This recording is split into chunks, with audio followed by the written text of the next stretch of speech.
So we will get underway. A totally full attendance today in person, which is wonderful to see. So welcome everyone. We will declare the meeting open and begin with karakia. Tue ke runga, tue ke raro, tue ke waho, tue ke roto, tue ke te here tangata, ka rongo te pō, ka rongo te au, haumie, hui, taia ki e.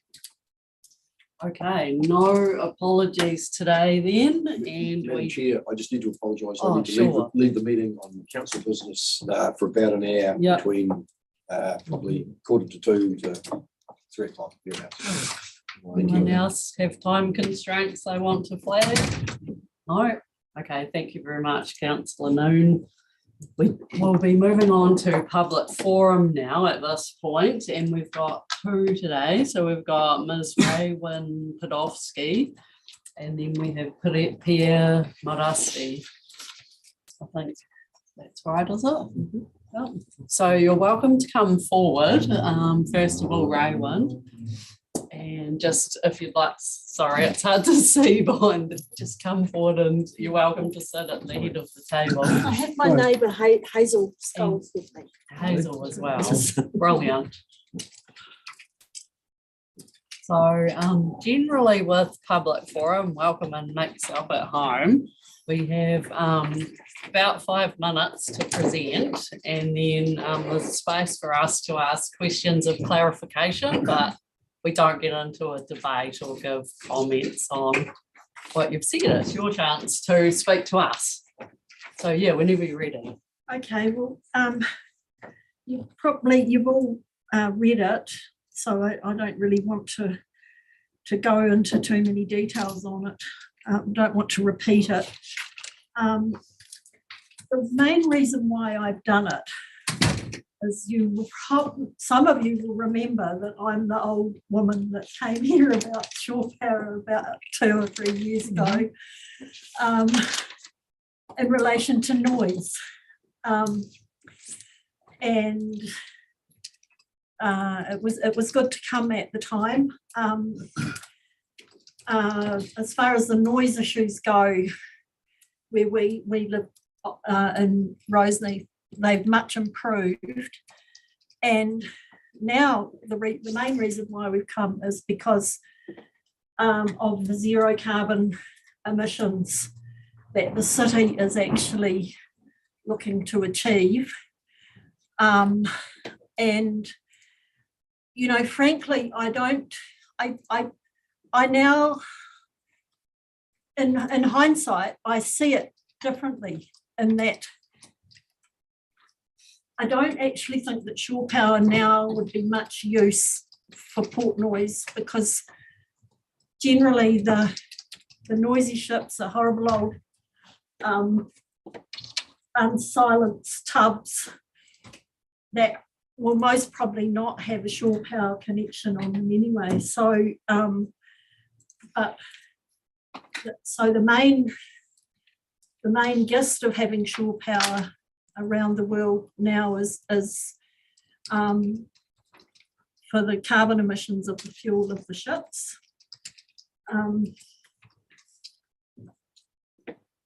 Over the years, as a resident of Port Chalmers, when it's been raised with the port company, there's been all sorts of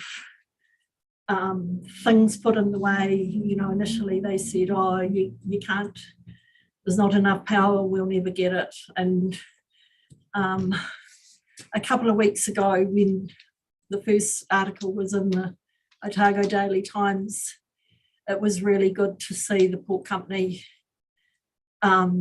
being quite positive about it. And then the next week, it said that basically we'd have to wait and see, that there's no evidence. And I just know for years that there have been local people saying, when are you going to do emissions testing? And I know that the port company has said all sorts of different things. So in actual fact, when I read the story that said, he didn't actually say there's no evidence. He just said that he was doubtful that there would be a benefit, I think. That's what he said. So I had actually been talking to a professor at the university about perhaps trying to quantify things. And I emailed her and I got an out of office reply that said, I'm currently on sabbatical in England, looking at the ice cap in the Northern Hemisphere. I won't be back. So she's discovering. Oh yeah, I don't know. She went on a plane though, didn't she? Cool. Yeah. So I just kind of sat there and I thought to myself, right, whatever the carbon emissions are will be related to the fuel, and I just kind of worked it out and compared it to the cars. There were some working papers with this that I sent through to just try and prove that what I've based it on. Andrew's just taken them to be copied to hand out to you. Okay. So I was actually, when I got to the end of it and actually quantified it against the cars, I actually thought that I must have made a mistake, that it seemed to be quite a lot. So I checked it a few times and then I got somebody who's actually quite good with those issues checking it, and they said, no, you're pretty much right. So I don't know whether 500,000 cars over a summer driving around the basin is whether it seems to be a lot or not enough. You know, I guess I'm not a scientist, and at this point, presumably the scientists might be able to figure that out. But there's actually quite a lot of cars. But then when you think about it, there's also quite a lot of cars on the port road on a daily basis too. So I just think that as a community, I know there's a lot of people in Port Chalmers who would appreciate if the port company took it on board to minimise things. And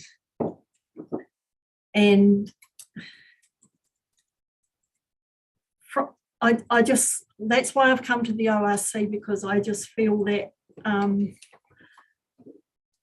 emissions are not that important to the port company, and they seem to be spending a lot of money on building castles and knocking others down. Sorry, and it would be really lovely. And I know that on the ORC you're here to work on making us cleaner and greener. So I'd really appreciate it if you could kind of take it seriously. I know you're at arm's length and they have to make their decisions, but and it would be really good if you got together with the DCC and maybe did a study, find some, look at the viability of it all without waiting for Sydney. You know, Canada's had, Vancouver and Canada has actually had shore power for a while, so yeah, presumably you could get some information off them.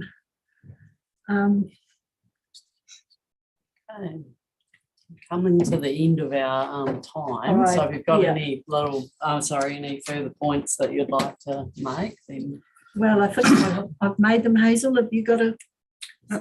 I mean, I'd just like to say that in terms of factoring in climate change, this is a perfect storm opportunity rather than a negative point for those organisations who are considering reduction in emissions to actually work together. And if Raewyn's done all of the work, but if you read, in reading her presentation, her article, it's a very simple way of explaining to people or helping people understand exactly how the emissions from particularly the cruise ships, which is what Raewyn's looked at, adds up to in terms of the thing that we're always talking about, which is cars on the road. So for an ordinary person like me, who's not a scientist, I can read that and I can see some, reliable comparisons between the two things. If we're serious about reducing emissions, which as I understand it, the DCC is particularly doing some exploration into that now, to say that a certain part of our activities in Dunedin shouldn't be factored into that is clearly wrong. Those issues should be factored in.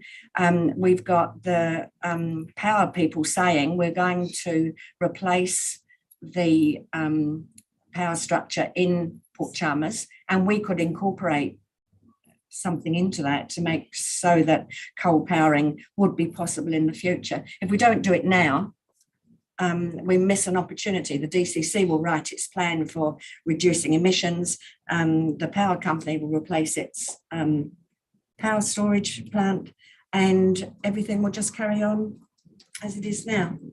It's time to act. It's time to think about it. Thanks. We've got a couple of questions, but we've come to actually 1:15 just about. Yep. Kate, you're I was first. just going to ask, there's an air component to this as well, I imagine you're concerned about, but a lot of ships are going to battery power, and they're talking about cruise ships being battery powered. I don't know if a lot are going there yet, they're looking at it. Just checking that the infrastructure investment required, which may be a 10 to 15 year investment in the best world if they did go to battery power and the cruise ships were still there. Is that capital investment still worth it in your mind? I think it would be, because that's what I didn't factor in. The fact that the port company can, and I know, and I understand that other ports do, they buy the electricity wholesale, and then they pass that cost on to the ships. And actually, when you look at the amount of, I don't actually know the cost of shipping diesel, but you would hope that perhaps the port company could make a bit of a profit on the power, and the shipping company may be charged similar to or a bit less even of what the fuel costs. I imagine that the fossil fuel costs are going to go up, but you're right, if you're going to battery power, but 15 years, you're going to be doing a lot of sizzling in the world. Yeah, good point. All right, we've got Alexa, and then we're going to have to cut off all questions. Just really quickly, point of clarification really, because you talked about 500,000 cars idling around the basin, or driving around the basin. Actually, it's worse than that. It's 500,000 idling. Idling. Not actually driving. Is that correct? Yeah. So the equivalent. So you've got 20. All right. That's it. Thank you. And thank you for the paper. It was really interesting to read. Yeah, I just want to thank you for putting the effort into preparing the paper and presenting that in advance so we could read it. That's really helpful. And then appearing in person as well is a big effort to make for us. So thank you very much. Thank you. Yeah. Pierre, you're up next. You'd like to stay, Pierre usually addresses us on climate Yeah, change, we've already been doing climate that. related matters. And we've got a meeting on Friday. Yeah. I think it's 519,000 cars for 25 days. All the notes. 3.5 litre cars. 25 days. That's only the Decent principal. cars. Yeah, it's only the Real principal. cars. Only the For slide. 25 days. So it's 37,000. Kia ora, Pierre, Kia welcome. ora. Kia ora koto katoa. My name is Pierre Marasti and I am speaking on behalf of Extinction Rebellion. Last month, the world reached 1.5 degrees of warming for the first time. We already knew that it will become the norm by the early 2030s, and many scientists were forecasting that we would probably reach it during the current El Niño event. But with this El Niño cycle having hardly started, no one thought that we would have already reached it by now.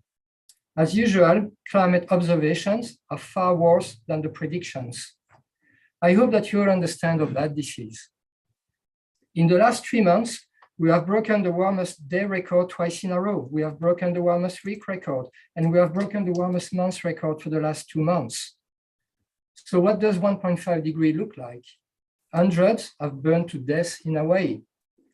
But the scale of the Hawaiian fire doesn't even compare with the size of the Canadian fires. Towns had to evacuate. The whole of British Columbia is in a state of emergency, and the fire already burned twice more land than the previous record, with the fire season far from being over. Deadly fires also happened in Greece, in Tunisia, in Algeria, in Tenerife, in Portugal, in Sicily, in the US, and in France, just to name a few. And while these countries burn on one side, some are flooded at the same time on the other side. While Western and Central Canada are burning, Eastern Canada is experiencing record rainfall. The same is happening in the US. In Europe, while the Mediterranean basin is burning, in Norway, Storm Hans is destroying infrastructure, including a partially collapsed dam, and Slovenia experienced its worst floods ever. In Asia, it is even worse. Typhoon Doksuri killed hundreds through the Philippines, Taiwan, Vietnam, and China. 9 people died in a flooded tunnel in South Korea. At least 49 died through floods in India, and dozens more have died through floods in Pakistan. Pakistan that is still reeling from last year's unprecedented floods. And of course, the floods are ongoing here in New Zealand too. It would be really surprising if both Dunedin and Christchurch do not experience severe flooding events in the next few years. But amongst all these disasters, one of the scariest facts is that ocean temperature in Florida reached 38 degrees C. 38 degrees centigrade, that is the temperature of a hot tub. Needless to say that marine life doesn't survive these types of temperatures. We are fast reaching the limits of our civilization's resilience, and still, like zombies, we keep burning fossil fuels day after day as if there were no consequences to our actions. All this destruction that is now in plain sight isn't what we legally call an act of God. All this destruction is the consequence of our cumulative individual actions. We are responsible for all this death and destruction. Consequently, only we can do something about it. A thought worth pondering over while we are watching the world burn and drown. Thank you. Okay.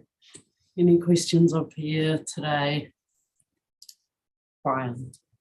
Thanks, Pierre, again. Later this afternoon, we're going to discuss our climate change strategy and processes.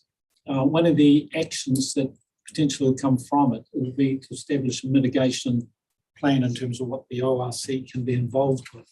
Do you have any suggestions in terms of mitigations so we can make a difference? Well, it's something I was going to mention on the next speech, but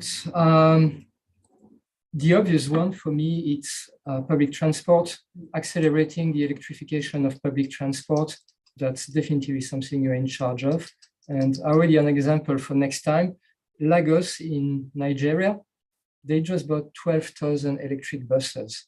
This is not a rich country, we are a rich country. If they can do it, I think we can really accelerate what we have started, because I know they're coming, but it needs to come faster everywhere in the region and quicker.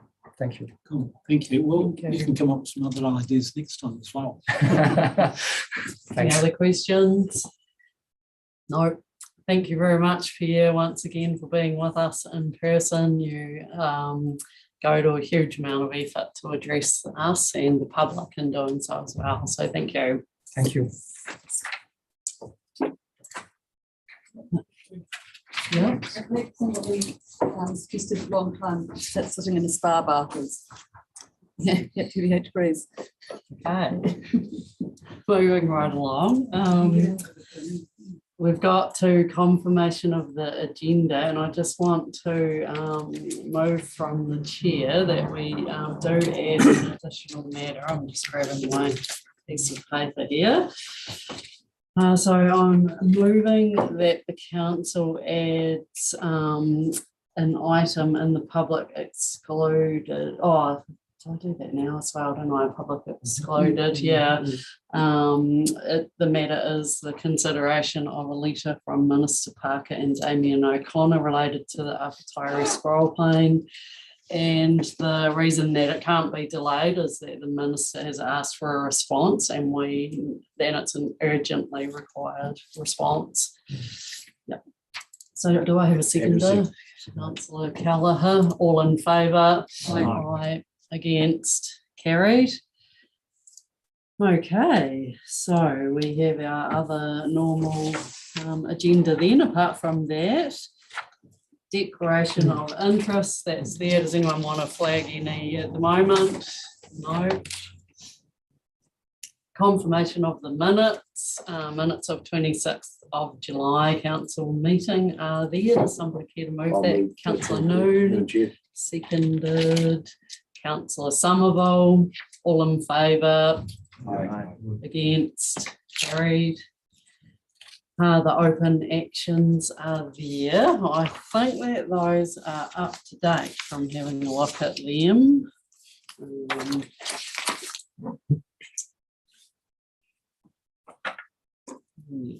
Yeah, I think I couldn't see any that weren't on track.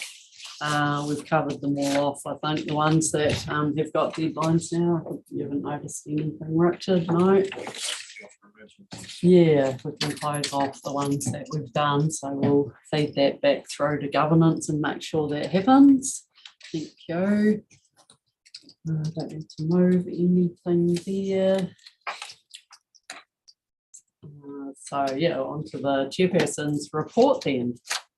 That's just tabled really for your reading at your leisure, and you're welcome to raise anything as well. Just noting as well that there is now some attachments. Just apologies, I forgot to add them until the last second, but we've got they're in different places when you're looking for them. Publicly, they'll be on the website, but there's one that's been attached through diligence for the councillors, which is the tier 1 equivalent funding letter that went to political parties. So that's been sent. And the other two are letters we've received from ministers. We've had one from Kieran McAnulty, just praising councils across the land on their involvement in making submissions and being involved in the Future for Local Government work. And then there's another one that came in from Minister Parker giving an extension for the non-freshwater parts of the RPS. So you've seen those before, councillors, but they're just there as appendices. Anyway, is there anything that anyone wants to ask or raise amongst that? Councillor Wilson. I was impressed, and Councillor Forbes also told me about the experience you had, I think, with the Welsh Future Minister. Yes. And it occurred to me reading that, sorry, Sophie Howe, Yeah. former Commissioner for the Future of Wales. We have a lot of considerations in our reports, but we don't actually have a consideration for future generations, even though it is a local government requirement. And I suppose it makes me wonder whether we actually should be, and I'm not going to ask that we do it today, but I'd love to have some consideration whether in our reports, when we do climate change, we do other things, that we actually do have it sounded a really interesting and quite a powerful role. I don't expect it will be a powerful position necessarily in our reports, but I do think it is something that we actually require to look at, and we don't necessarily focus on it now. So just to highlight that as something that I certainly think somebody else should be considering how that may come through, that thinking come through into our reports. Yeah, that's a good point. It was a really interesting talk, and it was quite, it did have big impact in Wales in terms of what they actually have as legislation and the way they're structured now. But yeah, okay, we've done some wellbeing work recently across the region, and yeah, what can we do within our council to measure, I suppose? It's not so much measure, it's that we make decisions often for today rather than for tomorrow. Yep. Okay, thanks, Councillor Wilson. Did I? Oh, Just adding Councillor quickly Forbes. to that, because I like that discussion. I think in Wales, what they had is a person sitting there at that table. I think that was Sophie Howe's job. And before her was Jane Bateson, I think. And they sat there, and that was their only role, to argue the perspective of the future generation. It's quite a different. But Elliot, Well, but that's not Elliot's only role. He's got a whole lot of jobs. And how representative is he here? Okay, rightio. Any other questions or comments? Okay, moving on from the chairperson's report. I did notice an error, which was that I pointed out that Richard and I had attended the 21st birthday celebrations run by our schools, but actually other councillors attended as well. So we had Councillor Weir and Councillor Noon and Councillor Forbes as well. Yep. And it was a great event, and yeah, fantastic that our council's the regional coordinator for that program. Right, the CE report. Oh, I need to note, sorry. So move to note the report, Councillor Wilson, seconded Councillor Forbes, all in favour, aye, against, carried. 8.2 CE report. Question. So, a report following the previous format. So it contains the project plans for our two key projects, the reform overview summary that's prepared by staff for this table. You'll note the financial reports just flag the budget as it is set for this 23-24 year. The finances are not run at the end of July while we're doing the year-end results, which are to be reported at Finance Committee tomorrow. So you can expect a full set for end of August, and that is the start of our process to meet the expectations of this table to run a balanced budget within this financial year. So we will start reporting on that and flagging any issues from next month's reporting. In terms of our key projects, great to reach a milestone yesterday with the Mahinga Care tag report. That has been the biggest risk for that project, as discussed at the governance group. There is still a lot of work to do in that space, but it was excellent that staff and tag members were able to meet that first milestone, which was the critical one for us to get that process done in time to take something out to the community for this round of consultation. And the other note there, you recall we had an issue with the RPS needing to be split because of the way that the legislation was drafted. There has been changes in the RMA reform that mean that we now have a high degree of confidence that we don't need to split the land and water plan, which was going to be a significant challenge for us if that was in fact the case. So really pleasing to have that result. Long-term plan again remains on track, and with just flagging again, December is the key date that we are working towards at the moment. And in terms of the reforms, the most movement has been in the resource management space. We are working very closely as a sector, the regional and unitary councils, to I guess, assess the changes that are required, share as much resource as we can in that space in terms of material, communications material, processes that are discussed at a staff level, and just make sure we're efficient in our response to that. There'll be further information that will be shared with council once we've started to work through that process. And obviously the level of service report, given 1 month in, is looking okay, thankfully. Any questions, councillor Meadbum? Just one, Richard.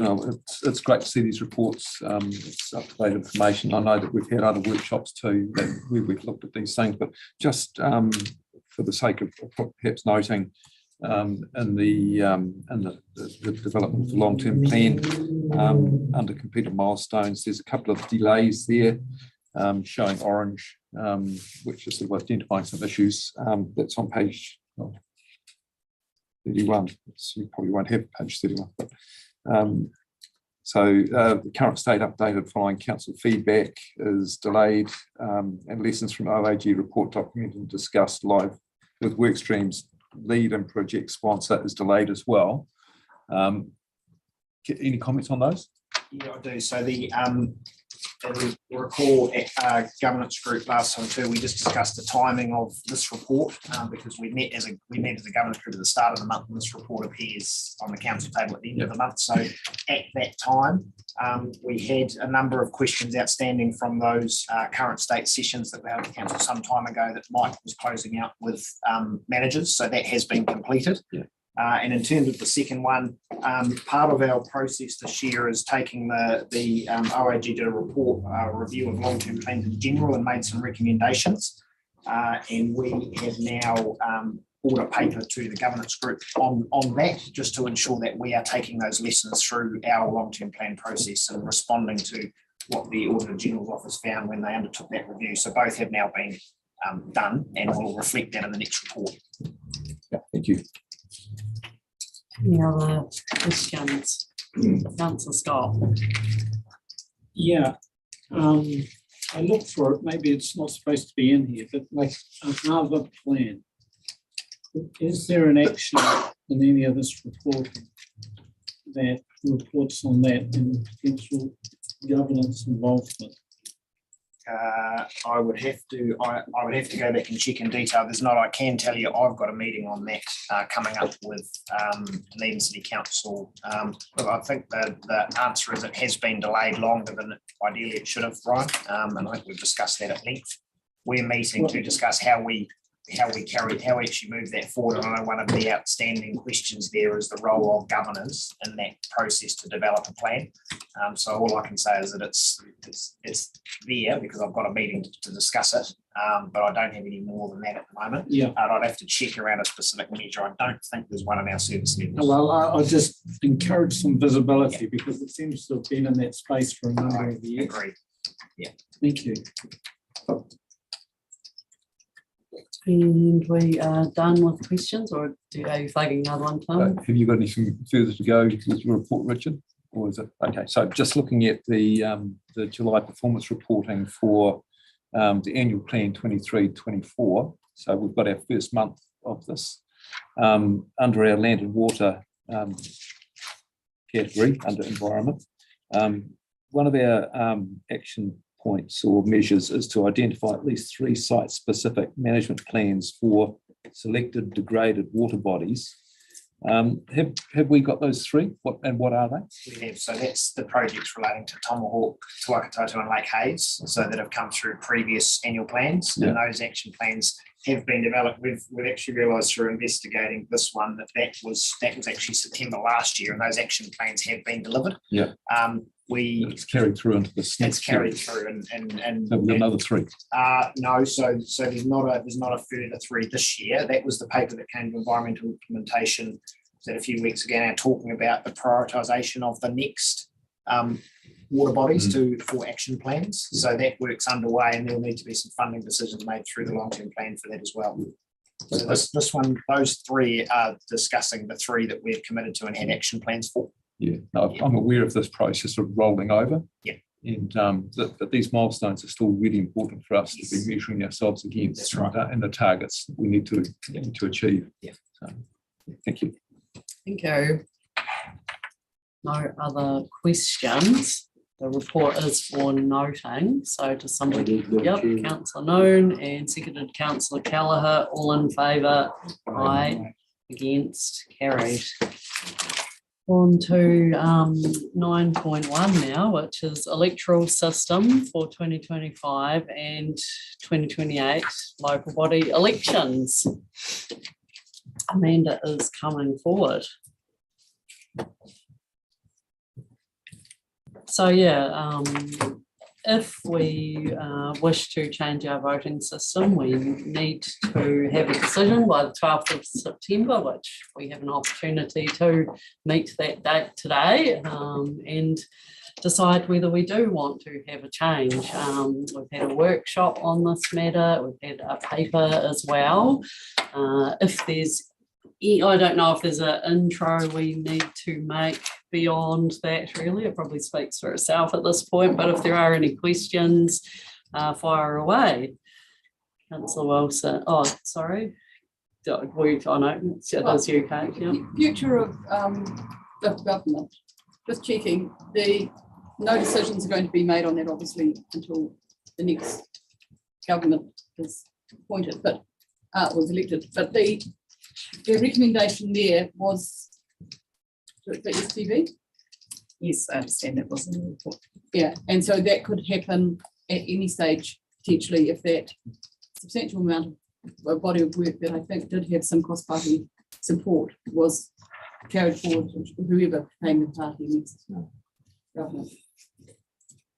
Yep, I guess so. Yep. Yeah. And LGNZ is putting together a process for local government to respond to that Future for Local Government report. So I think the intermediary step there would be that local government process first, then going to central government. Thank you. I just wanted to get it in context because Councillor Sunwell. Thank you. Could you just outline for us what came out of the consultation with local territorial authorities? Yes, so we engaged with our governance counterparts at Otago, the other Otago councils. A couple of them didn't need to be making decisions this training because they made the decisions last, or they had ongoing decisions that were still active, and a couple of councils were considering it. And when I spoke to them, the indication was that there was unlikely to be any change from what the current voting systems are across Otago. I guess perhaps I signal when there's an opportunity, I'd be pleased to move those recommendations with the change to STV. Okay, yep, so we'll just double check if there's any more questions first, then I'll come back to you. Councillor Laws. My understanding of the Local Electoral Act of 2001 is that before we are allowed to, under the law, we must know what the view of territorial authorities is.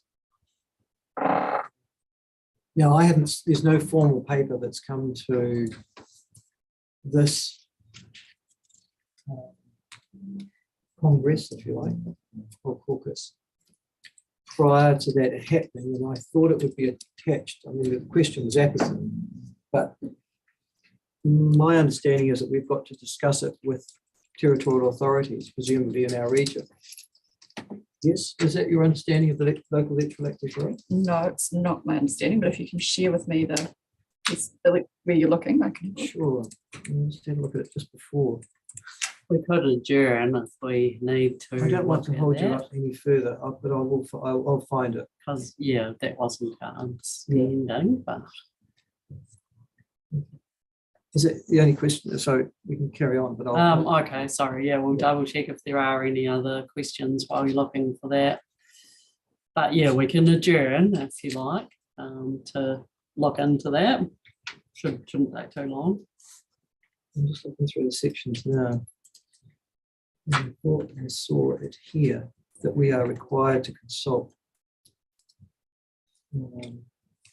with them. And you've done that, but I just thought there was a Shall we formal move to requirement to do so. adjourn and then we can have a quote? Yeah, okay, move seconded, all in favour, aye, against, carried. We'll adjourn for, I don't know, 5-10 minutes while we, yeah.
Okay, so Yeah, the so- result of that, So we've had a look back through the legislation. There's no reference there to formal consultation.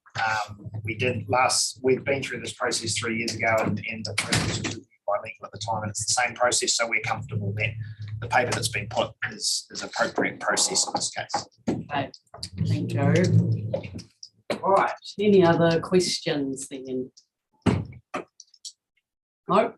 Okay, so we're coming to the resolution part then, councillor Somerville, and I think you've indicated then that it's fee, isn't it? That's right, yes, thank you. So I'm happy to move all those recommendations, including 2B, moving to Yeah. STV. Give us a second. I'm just checking yep, that's great. Just checking the wording might need to be slightly adjusted. Does it on 3 and 4? 3 looks okay, doesn't it? Oh, yeah, no, they're all good. No, they don't need any changes.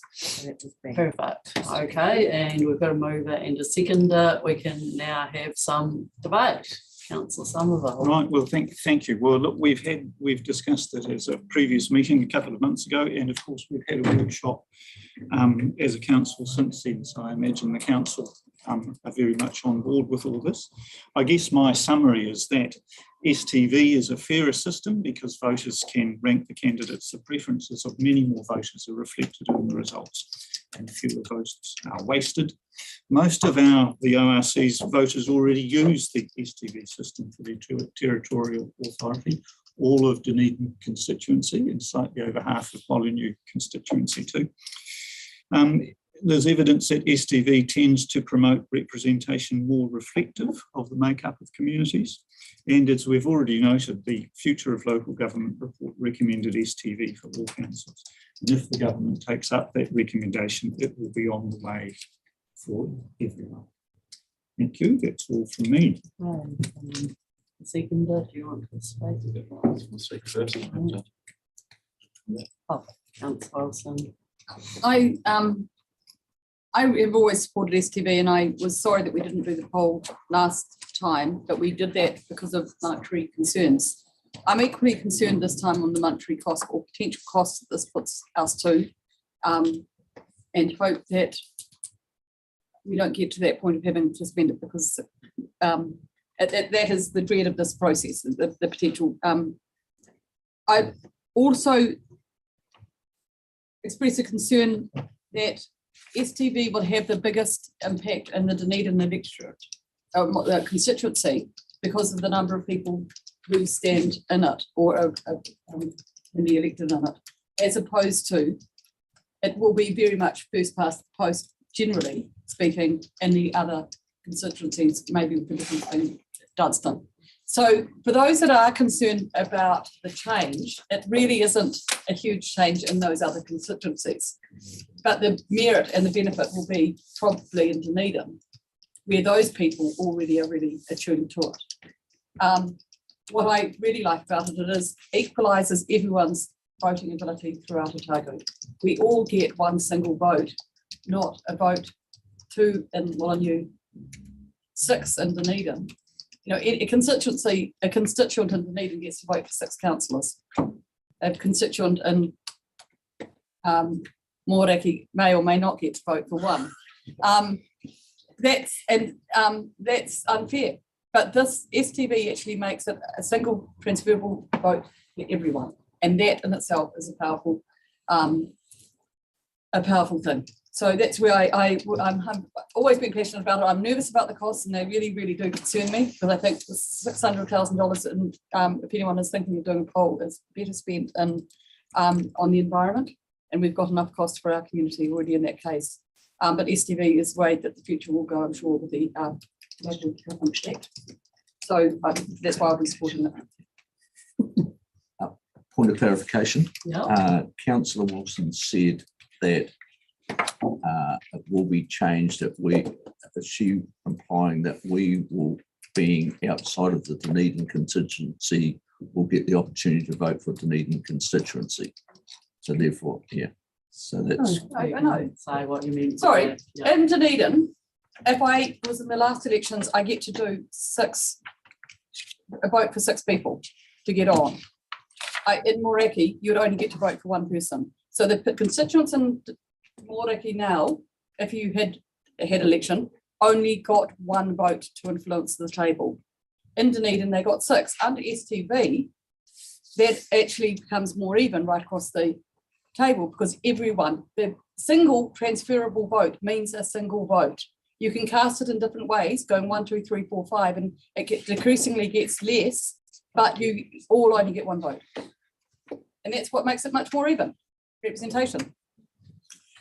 Yeah, we're not in questioning at the moment, so thanks for clarifying, Councillor Wilson. Right, have you finished? Yes, you're finished. Anyone else wanting to debate? Councillor Laws, are you debating? Yeah. Sorry, and can I just clarify? It was section 36(3)(a) related to voting methods that requires consultation and to work with territorial authorities, not voting systems. So just to clarify, that's right. Thank you. Just to clarify that as well. Listen, I don't like to say this, but it appears from somebody who doesn't live in Dunedin that this is yet again another one of those imposition of Dunedin values upon the Otago region. There's only one territorial authority that has STV in the Otago region, and that's Dunedin. But every other territorial authority, Waitaki, Central Otago, Queenstown Lakes, Clutha, has first past the post. And it's rude, can I argue, to impose upon those people a perception in which they have not been consulted, and which is not the electoral system that they currently operate in, or indeed want to change. Because just as we are negotiating and talking about this now, 4 of those other territorial authorities that I've just mentioned have said that they're going to stay with the current voting system.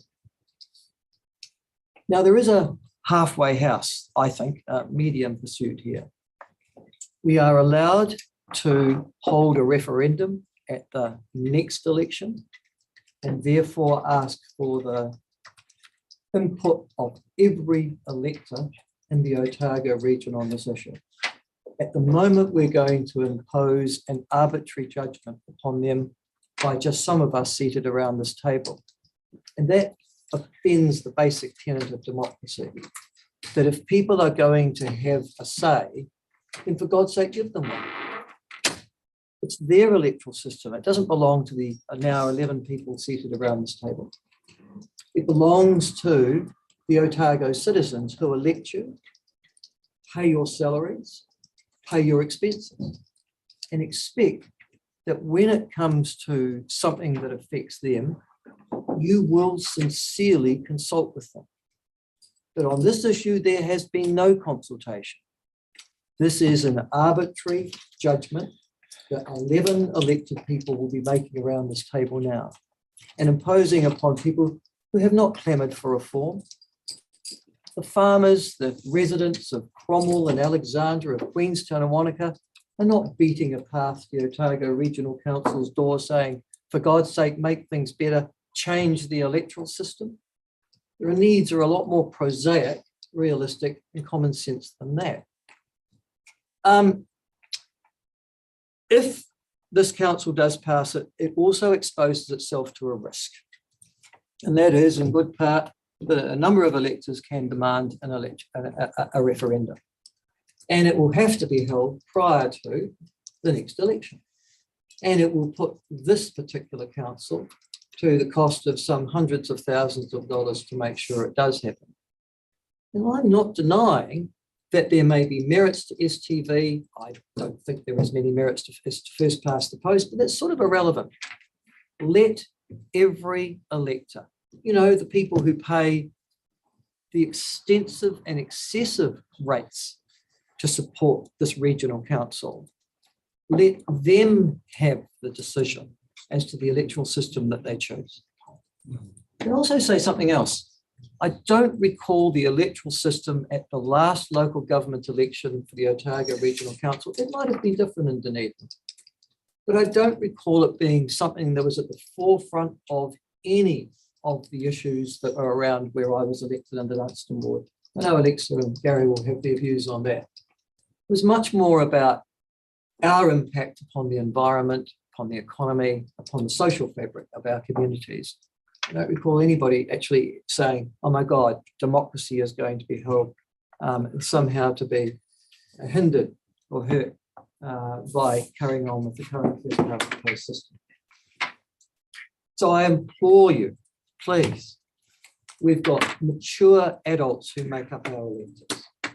They pay our rates, thousands and thousands, some people tens of thousands of dollars to finance this particular institution. For God's sake, let them have a say. Thank you. Anyone else? Yep, I'm just checking because you'll have a right of Councillor Meekum. Yeah. Look, I take on board what Michael said, but I think we have been elected to make decisions on behalf of our electorate, and we are actually empowered to make this change to STV within this timeframe.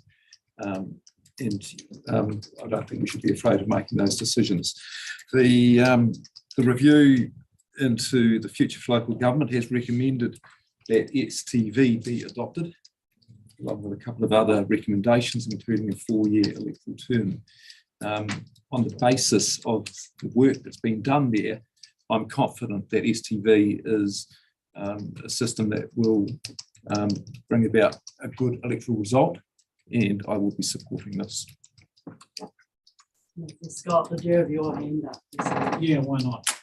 Yeah, just following the previous speakers, Councillor Methven, that's right, that the review into local government is recommended STV. So I've got 3 key reasons why I'm supporting STV, and that's one of them. The second one is that I think this council has a responsibility to encourage as many candidates and good caliber candidates to stand at the election. And one thing that STV does is it promotes minority candidates. And I know from personal experience, like when I first stood for this council, I was a minority candidate and I was unsuccessful. It took time. I think to get diversity and community representation, that STV is a positive step forward.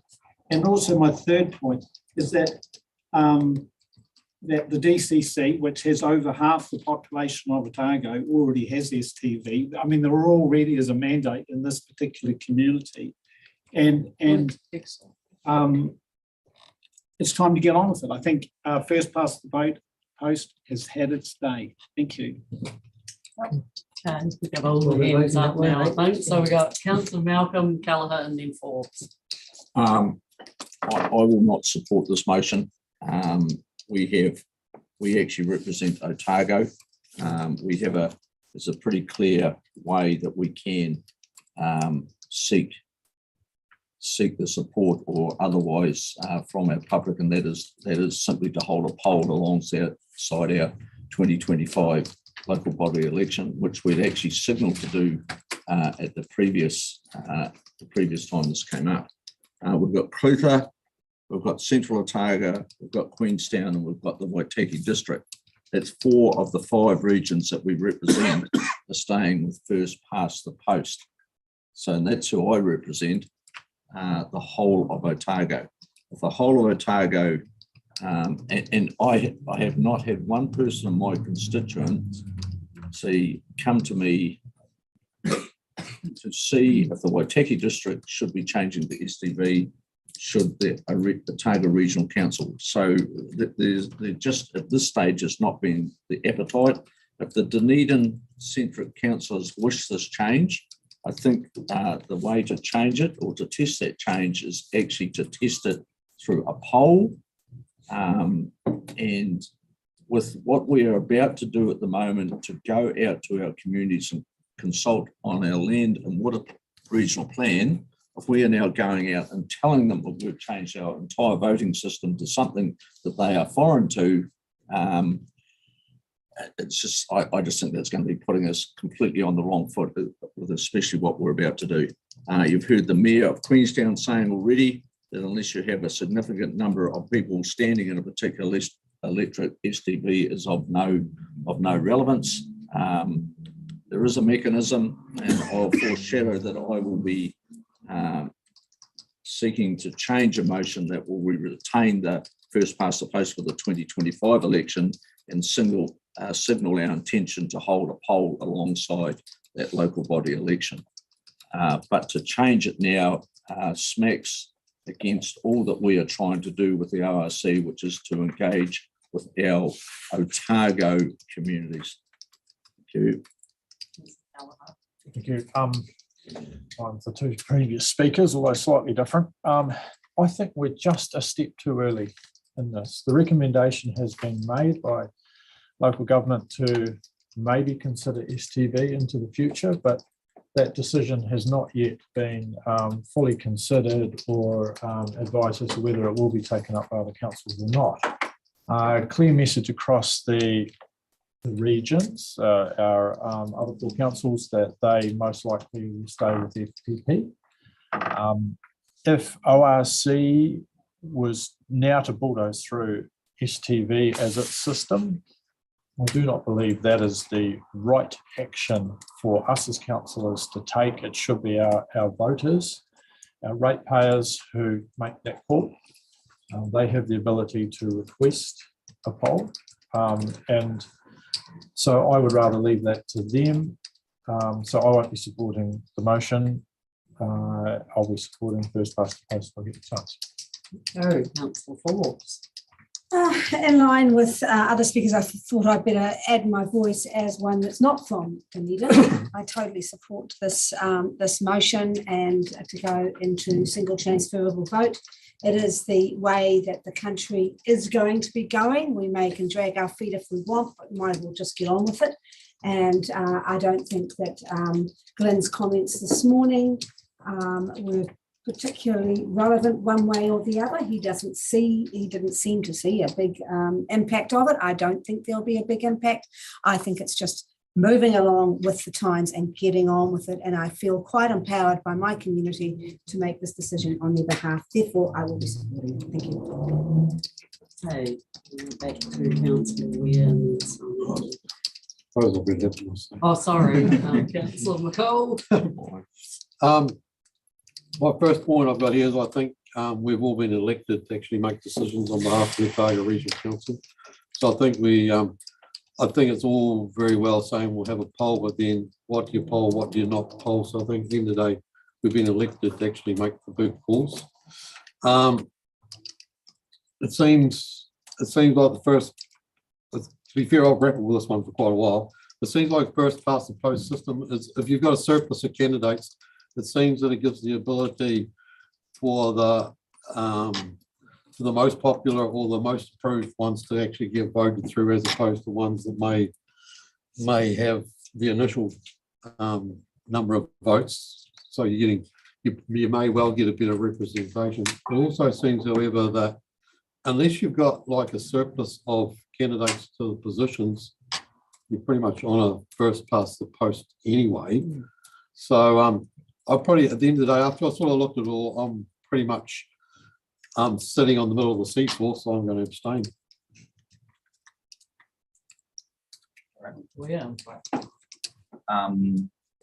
I'll start by turning to what Alan said, that more than half the Otago population already uses STV. If we're representing the whole of Otago, then on average, we would have already changed to STV.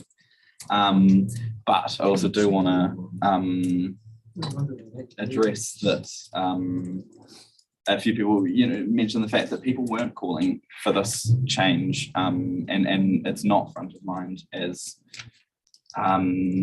someone in our communities around the region. This isn't front of mind, and that's absolutely right, because realistically, for your average voter, it's a pretty minor change as to whether you're drawing ticks or numbers on a sheet, but I think it will have a positive impact on the results that we see in terms of who stands and how people feel about who's representing them. We're mature adults who the electors have chosen to speak for them, And so we should look at the merits and make that decision. The merits aren't irrelevant. It's entirely about the merits.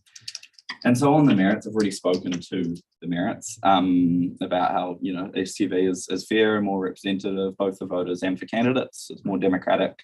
We can look at academic research around the world or real local examples, but I ran through that last time, last meeting, so I won't go through that again. We also did hear from Election NZ in our workshop, and we have expert advice in a local government review that all points towards STV, so I won't labor on those points. I do just want to stress that I think it's an important part of our picture in terms of us getting better engagement with our communities and being better representative of what our communities want, and working closer with them, but it is just one part of that picture. And so it's really important that we, if we do make this change, that we do educate about the system, and we do make active efforts to get more candidates from a wide variety of backgrounds. And then we also do look towards our other efforts in all of the different ways that we connect with our communities in terms of our engagement and our other work with our communities. So it's one part of that picture. I think this change forms, but it's an important part, and so I'm excited for us to make that change. Thank you, Councillor Sumble. Thank you very much. Well, look, very briefly, I'll just say that I believe the principle of a better electoral system is something that we owe to our constituents. And I'll leave it there for that. Thanks. Very good. Okay. Wow, we do have the mover and the seconder. It's pretty call for a clear. Sorry, call for a division. Okay. Clear what we're voting on there. 1 receives the report. 2 is B. 3 and 4 remain the same. And we're having a division, and we can take them all together, I think. Yeah.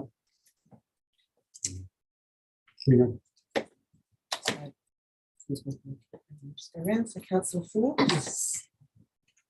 Councillor Callagher. Councillor Laws. Councillor Malcolm. No. Councillor McCall. No. Abstain. Councillor Mepham. Yes. Councillor No. Councillor Scott. Yes. Councillor Somerville. Yes. Councillor Weir. Councillor Wilson. Yes. Councillor Robertson. Yes. So that is 7 for, 3 against, 1 abstention. No, that has passed. Thanks, everyone. Thanks, Amanda. 7-3. Yep, we've got that. Yep. So 9.2 then, climate change strategy scoping. Francisco and Andrea. Welcome. And Amanda. Oh, and John Luke as well.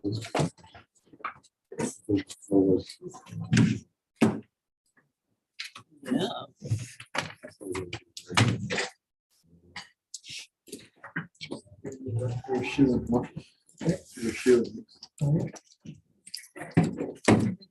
Welcome, everyone. There's sort of a collaboration happening internally on this report, which is great to see. And thank you for the report. Would you like to introduce it or take it as read?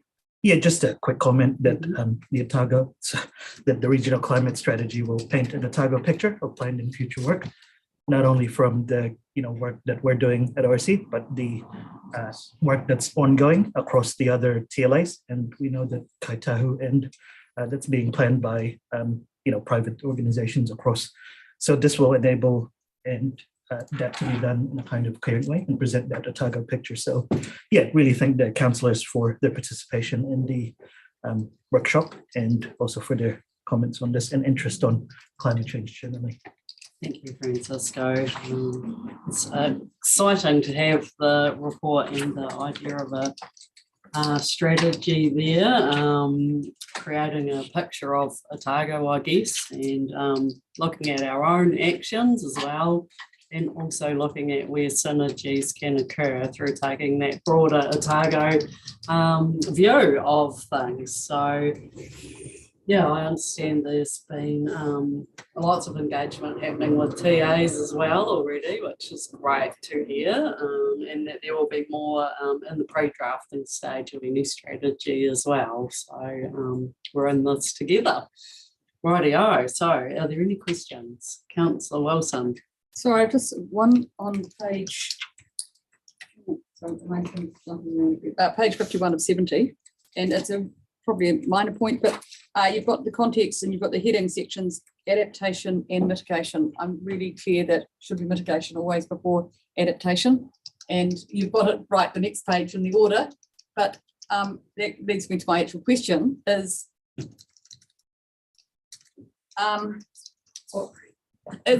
while you've got mitigation and adaptation there, the priority, need and drive is understood at the moment to be mitigation. I know there's a whole lot of adaptation work done, but I almost felt like this was an area that needed more urgency and concentration of work, and it possibly didn't come through quite as much as I'd like. Does that make sense, or is that valid?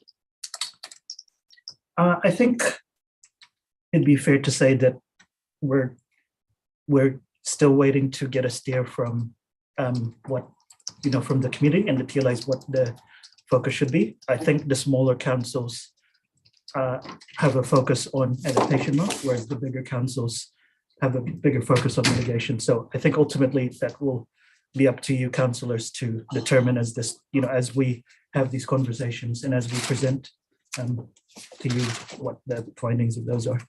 Okay, well that probably leads me to my second question, and it's I've noted it in mitigation paragraph 33. We don't talk about our role there about buses, and I appreciate that buses is only one part of the many parts of climate change we can be activate, taking an active mitigation role in, but it does seem to be the most far-reaching into those communities that don't have any other options. And so when you're talking to those smaller councils who almost by default, because we don't provide a bus service to them, their only adaptation does necessarily become their only tool. Have they, it's a hard thing for those councils to get their heads around what that could look like. And I suppose, how are we resourcing it well enough to have those really good conversations in those communities? I think we haven't mentioned buses because we haven't really mentioned any options because it's quite a high level paper. I expect the conversations about intra-regional transport to be part of the mix as we have these conversations with communities, and buses are one of those options.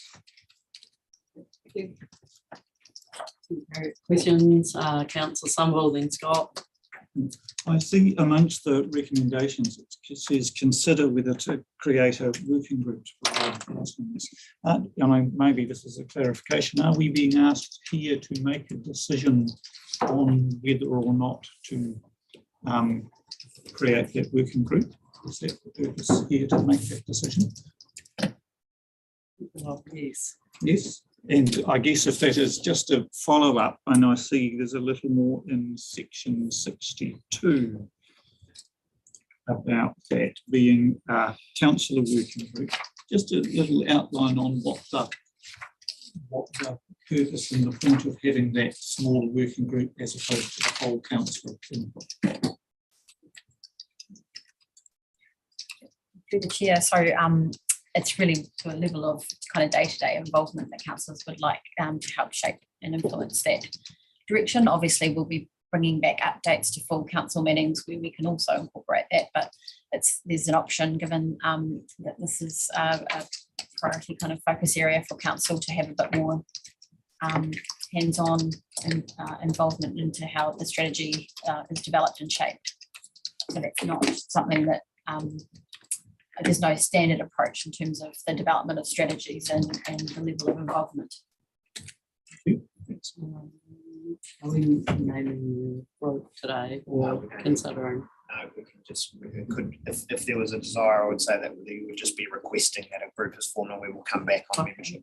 Sure, but more detail around the group perhaps, because there was obviously questions about what its job was, and then we can consider it with the info that we need behind that. sounds a good plan. Who was next? Sorry, it was Councillor Scott. Yeah, cool. Both people in the public forum before came up with suggestions for mitigation options. In our long-term plan process we're currently going through, we talked about coming up with some substantive mitigation options as well as adaptation. Is this process here going to deliver on that in terms of actually fleshing out some real outcomes that we actually make a difference both organisationally and regionally? Yeah. It'll provide input into the development of the long-term plan, but also, the long-term plan, but also I think bulk of the investments might not occur until year 2 or 3 and beyond, but it'll definitely provide input as we develop the LTP. Okay, cool. So it's not just a report, we're going to get some. Yes, it's action focused. Thank you. Thank you, Councillor Laws. 2 questions. Who's going to be on the working note? Through the chair, that's up to. Yeah, that's what we were just mentioning there. Sorry. Well, so I think what we just discovered was that we're not going to be naming them today, but we would name them, and we would have a paper to consider what the role of that group was that came back. So I think we're looking today for a steer that the council would like us to implement a working group that has council representation on it, and then we will come back with the gender reference for that group and the membership for a decision to be made. Second question, what's the budget for this particular project? And where is it coming from? Through the chair, we have an existing budget within the strategy team for the development of a climate change strategy. So there's 0 money allocated thus far to what we're doing now. So this is just out of current staff and their current roles, and you're responding to presumably. Through the chair, no, we have a budget assigned for the development of a strategy in addition to the staff time. So that would have to go into the long-term plan, both the budget and presumably what the budget's going to do. Through the chair, the strategy is already in the current long-term plan, so any future investment to implement the strategy would be in the next LTP. Yeah. And just to point out, I'm sure people pick this up, that we have got a service measure that was signed off through this year's annual plan to deliver this by the 30th of June next year. And that's why, and that has the funding allocated to it to ensure we can deliver that. But any decisions on future investment off the back of the strategy is a conversation for the long-term plan. Okay, so sorry, if I just might ask then the supplementary. So the purpose of the strategy is to set targets, objectives and goals to address climate change. Have I got that right?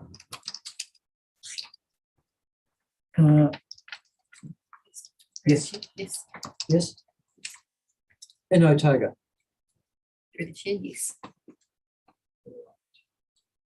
Otago climate change strategies. So the Little Otago, the Regional Council, are going to be addressing climate change, targets, objectives and goals. Yep. That's the answer. You can have some debate later on. Yep. Just wanted to check that this rather grand ambition is meant to be the target of this very small little council. Yes. Everybody does their bit, maybe we'll get. Okay, thank you everyone. We've got the answer to that one. Yep. Now, Councillor Forbes, your hand was up. Okay, well, first of all, actually, my question is a little bit related to that. I've got a couple of small questions of clarification. Page 53, every regional council in New Zealand except one is either working on or has developed this climate change strategy or climate action plan. Which is the one that hasn't? Would it be politics? That's all right. We can just accept that there's one. Okay, that's fine. I just wanted to say we're not quite an outlier there. I think that seemed an obvious thing to point out at that point. The other one was, I wondered if we had considered or you had considered a regional climate reference group as a, rather than simply a councillor thing. I mean, there's a few of them around now. Even Waitaki's got putting together a reference group.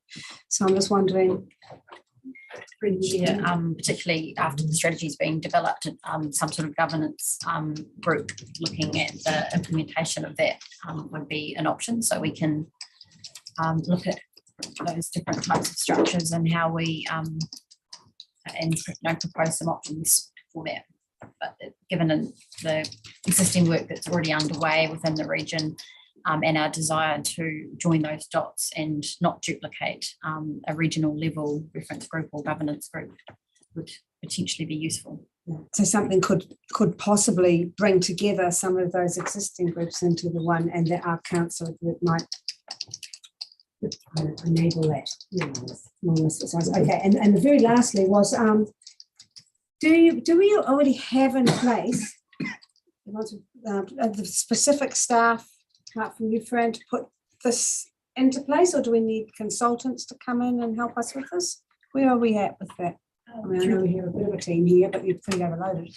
No, we're planning on delivering it through the strategy team. Okay. All right. Awesome. Thank you. Thanks. Any other questions, Councillor Weir? Recommendations, but changing, consider whether to request a paper on to create meeting or something. Request a paper. What's that? To create a working group. So it's just 3 instead of consider, it's request a paper to create a.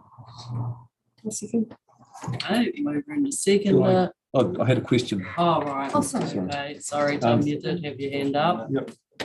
Look, it's just, Michael asked the question about the budget, and it's a concern that I have also. I don't have any problems with the project at all, but it's the process around these, and I've got a question. It's the process around the project management. In terms of, I mean, in the paper, there's a section that says financial considerations, and it says it's all within the proposed development of the climate strategy and it's budgeted for, but there's no figures. You know, I'd like to know if it's going to cost 200,000 or 300,000. I think as a council, we need to know what the cost is associated to the project. So my question is, how are you going to be accountable for this project in terms of deliverables and costs? Through the chair, so we can bring back, I guess it depends on, and if there's any feedback today, we would welcome that, the level of consultation, because we can do light touch and then more extensive consultation. We've obviously got a high level project plan attached to this paper, which we can report on progress. We've signalled that we'll give an update in the November council meeting. If we have some sort of working group, we can keep that group abreast of our progress. The budget really is allocated towards the consultation effort and the production of documents to consult on and meetings, the like, so we can provide an outline of that at a further point in time. Can I just ask that, we've had reports like this before, and under financial considerations, I've never seen any dollar figures in there. And I think it would be really useful if we had some indications of costs of projects under financial considerations, not just that it's budgeted for. Thank you. Yep. Point. Question. Yeah, that is a question. Sorry. I'm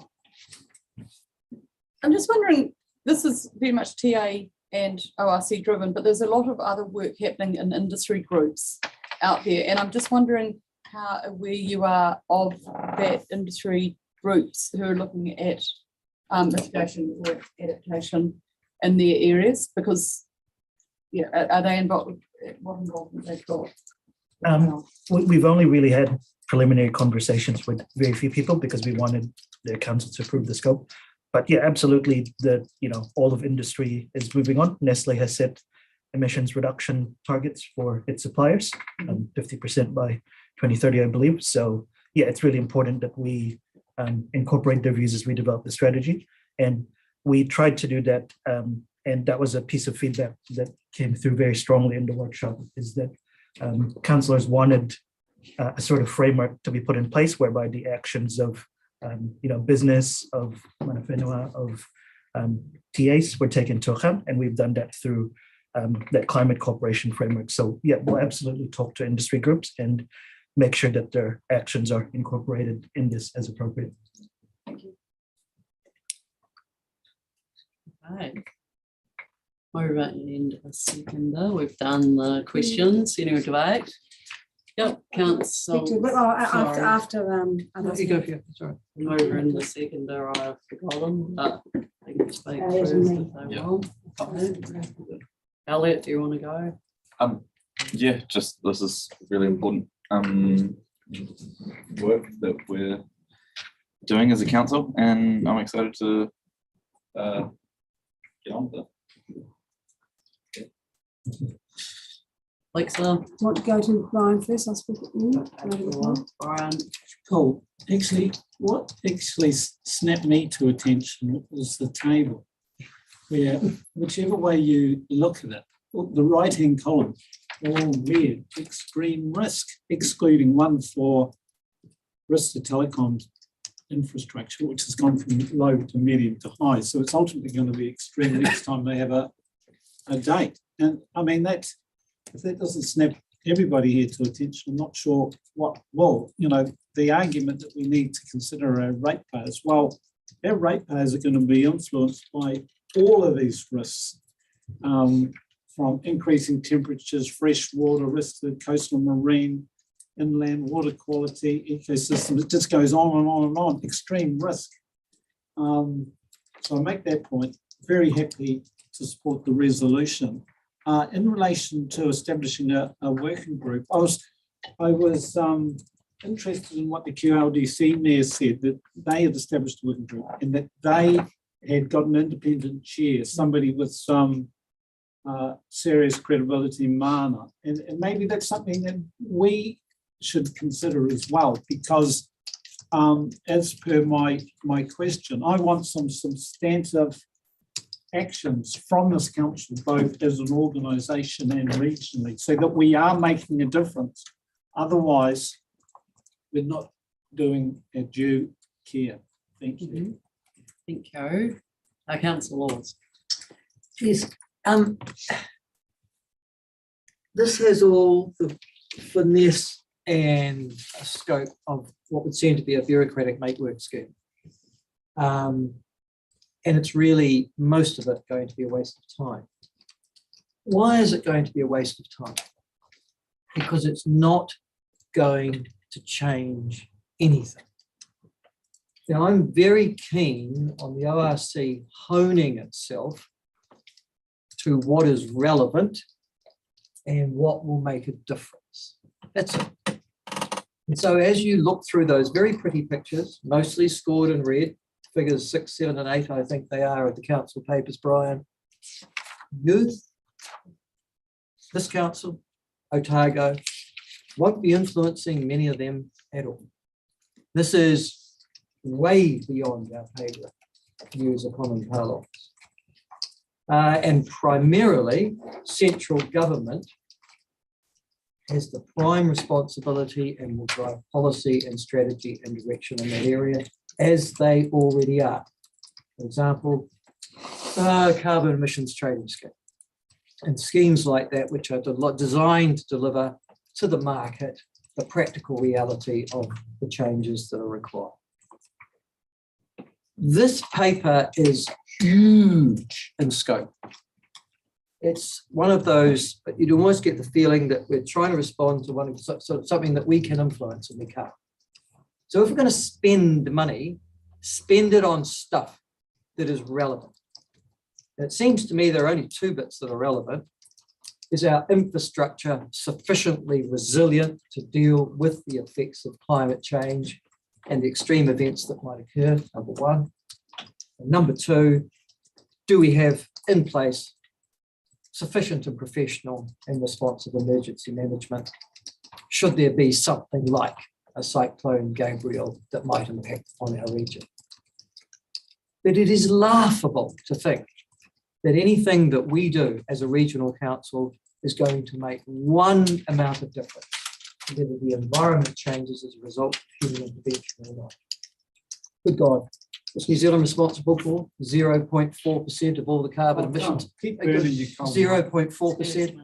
That's New Zealand. You can imagine what Otago's percentage of that must be. And so you keep on recycling, Brian, good on you. But the reality is, if we're going to spend dollars, let's spend it on things that we can actually shape. If the central government politicians put together the central government responsibilities, as they will, as they are. It's debatable whether it's right or wrong, but they are doing it. That's them to drive. But let us just confine ourselves to what we personally can influence.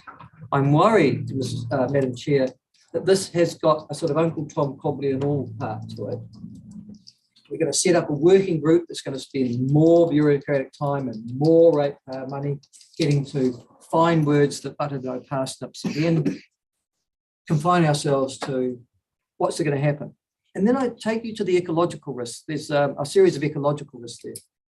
They're in the thing that you've mentioned. Nothing we do is going to change those. Nothing.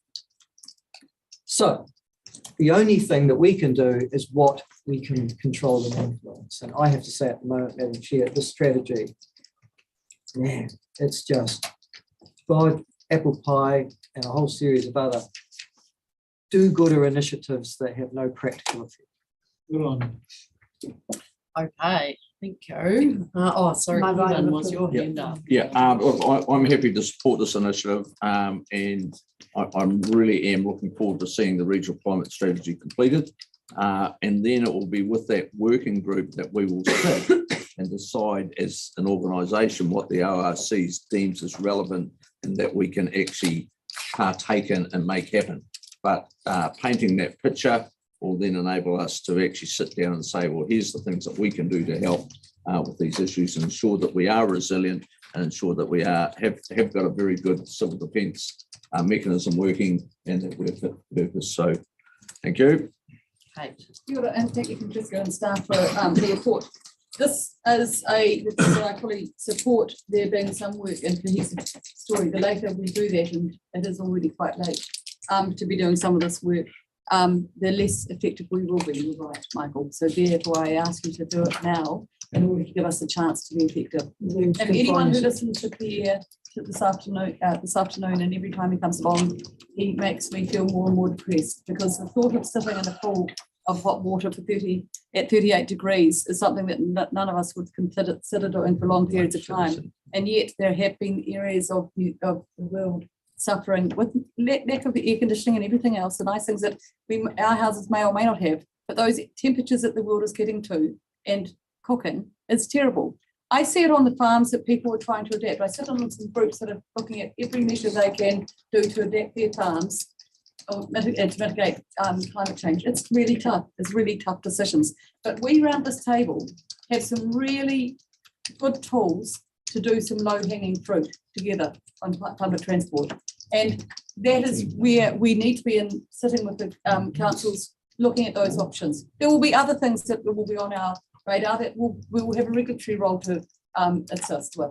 We have to know what levers we can use and start using them as quickly as we can.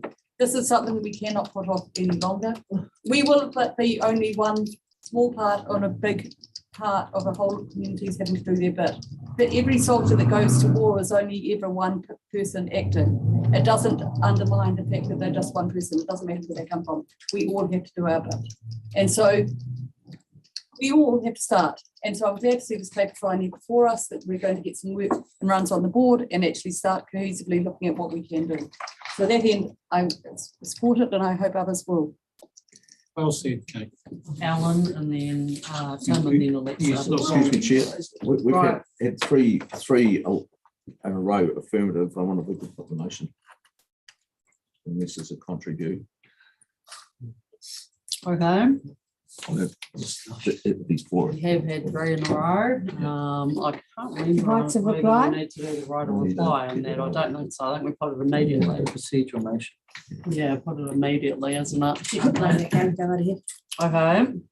Have a mover and a seconder. And yeah, just that change to request the paper. Do we have a mover and a seconder for the procedural motion? Even motion be put. Sorry? No, it's the chair, sorry. It's the chair's decision after. I can make a decision, as well at any point. Yep, thank you. To do that. Nobody's calling a division, so I'm just gonna put it then, all together. All in favour? Aye. Against? Carried, thank you. Okay, 9.3 governance options on stage 2 for the Dunedin Future Development Strategy.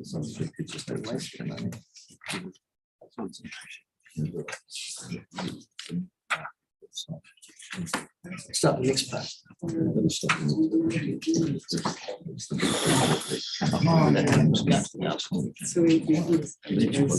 that's what's going on. Sorry.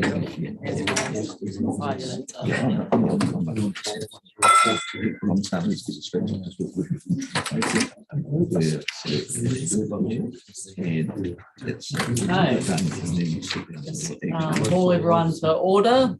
Keep chugging along today. Welcome along, Patricia. It's great to have you here today, joining us from DCC. No, not joining us from DCC, joining us from us. OIC. Used to be DCC a long time ago. You do, I know. I'm thinking of you as DCC from a long time ago. Exactly. Sorry. So joining us is our senior policy analyst at the ORC and not the DCC at all. Totally wrong there. But definitely on Dunedin and the future development strategy, which, we've been making great progress there together, two councils together and joint legislative responsibility there. You are welcome to introduce the paper in a second, but I just wanted to note that I understand that the recommendation for which is around mana whenua representation. I think there was some clarity concerns raised by the executive steering group, just that it would be worded better as 2 iwi appointed commissioners on the hearing panel. Yeah, that's right. That just reflects that that's a hearing panel and they should be commissioners or iwi approved commissioners rather than mana whenua representatives, which is more what we talk about on our committee. Yeah, so it's not changing, it's just how we refer to them. Yep. So I think Trudy has captured that. That's good. Sorry, did you want to say something else around the paper? Yeah, so this paper is asking for your approval for the governance arrangements for stage 2. Stage 1, you might remember, is the development of the draft strategy, community engagement and notification, which is expected to happen on the 6th of December at their council meeting then. And this is to approve the governance arrangements for stage 2, which is the public submissions and approving the final FDS, in which will include hearings process as well. So what we're suggesting is in this option 1, which is the just get down to this, it's around delegating the final future development strategy to a joint hearings panel, and that under this option the hearings panel has the delegated authority to consider the submissions and make decisions on all elements of the FDS. So the main advantage of doing that is that it makes the process a lot more streamlined. It enables an independent chair to manage a hearing process that may include quite a lot of technical evidence. And it also aligns the LTP and FDS content, issuing a recommendation report ahead of the LTP deliberations, taking into account the outcome of the LTP deliberations and their final decision. So it's merging those steps rather than the second option, which creates an additional step where the joint hearing panel again makes recommendations to a joint committee, and then that then goes through to the final LTPs and infrastructure strategies, and then the final approval of the FDS. So the option that we're recommending is the one that is more streamlined and is perhaps less onerous on councillors as well. The joint hearings panel we're suggesting would have the independent chair, 2 councillors each from DCC and ORC, as well as the 2 Māori commissioners.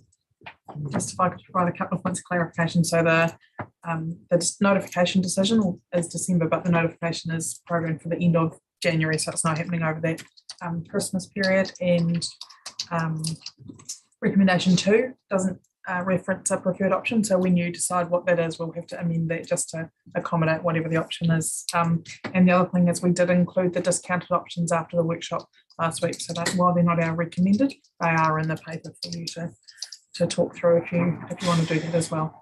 And Nita, just for clarity too, there's a similar report going to the DCC. Yes, that's right. So we're always about it does require both councils to agree on the format for this process moving forward, which was the point of the workshop last week.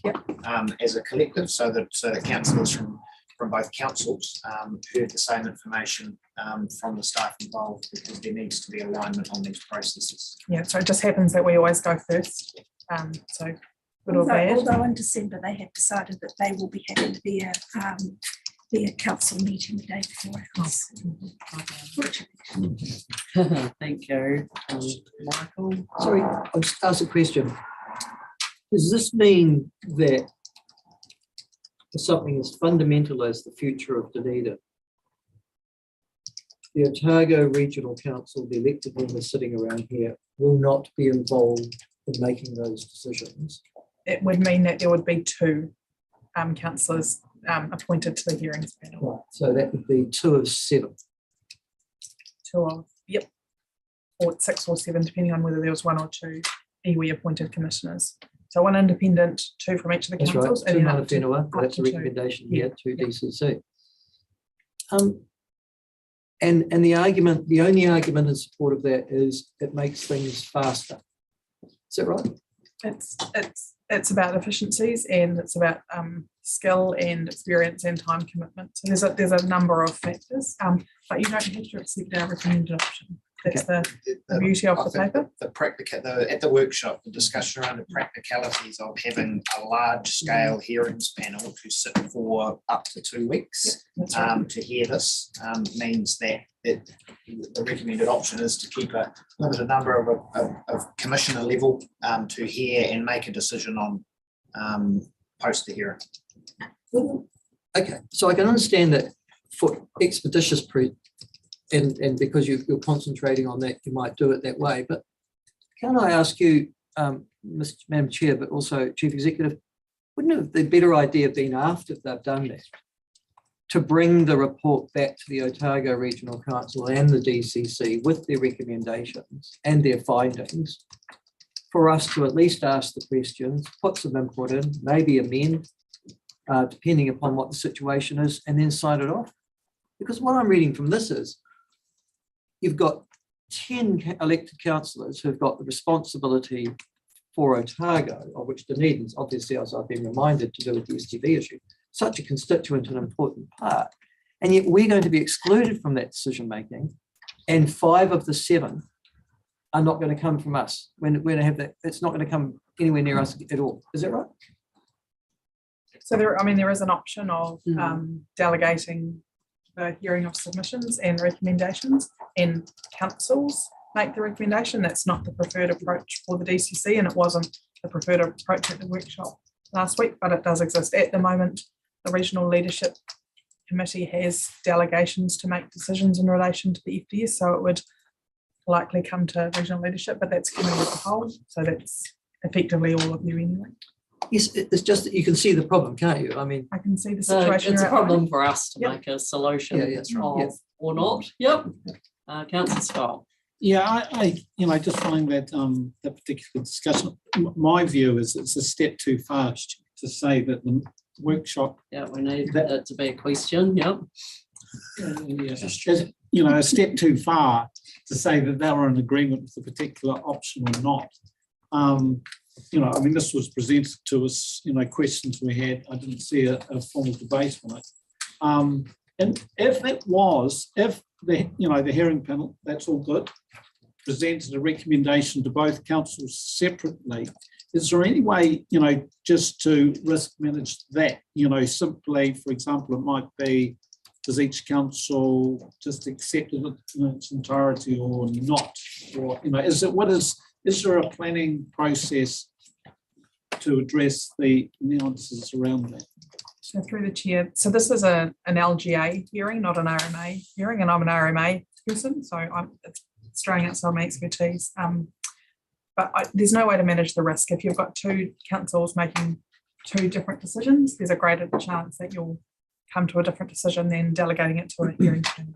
So in that respect, it is very similar to what we do with our, for example, our RPS. We've delegated those decisions to a panel. We do it with the land and water plan because we get people with a particular expertise in, notwithstanding that councillors have, you know, that expertise too and can be two of those people. But I don't think we can manage that. The risk exists if you've got two councils making that decision. Or through the chair, or is that in fact the second option, option two, where you've got a joint committee? Is that two joint committees of the whole, effectively two councils coming together? Is that what that is? Correct, yes. So effectively, the joint hearings panel would have delegations up to the point of recommendations. They would make recommendations to council rather than making decisions for council to adopt. Yeah, so we would have two councils or committees in a room, even though there's a different number of councillors on each. Oh, they would be going to separate meetings. Going to separate meetings. Okay, any other questions? Let's see whether somebody appears to move us. I'm happy to move option one. Okay. Somebody wants to second that? I'll second that. Okay. Did you want to ask a question? Sorry, Ellen. Yeah, I just wondered if there was explicit direction from anywhere that they wanted, whether that needed to be one rep from each iwi, or whether that was just something to leave up to them. Yeah, Dunedin City Council is going to go back and have that discussion with them. If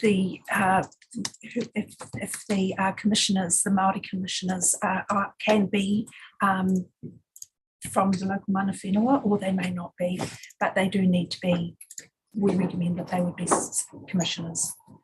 One of the other advantages as well is that it would allow mana whenua with to be able to formulate their own submissions on the future development strategy. The Māori, the iwi appointed, iwi approved commission we have on the RPS is not from down here. He's from the North Island, but he was deemed appropriate, you know, what the hearing was.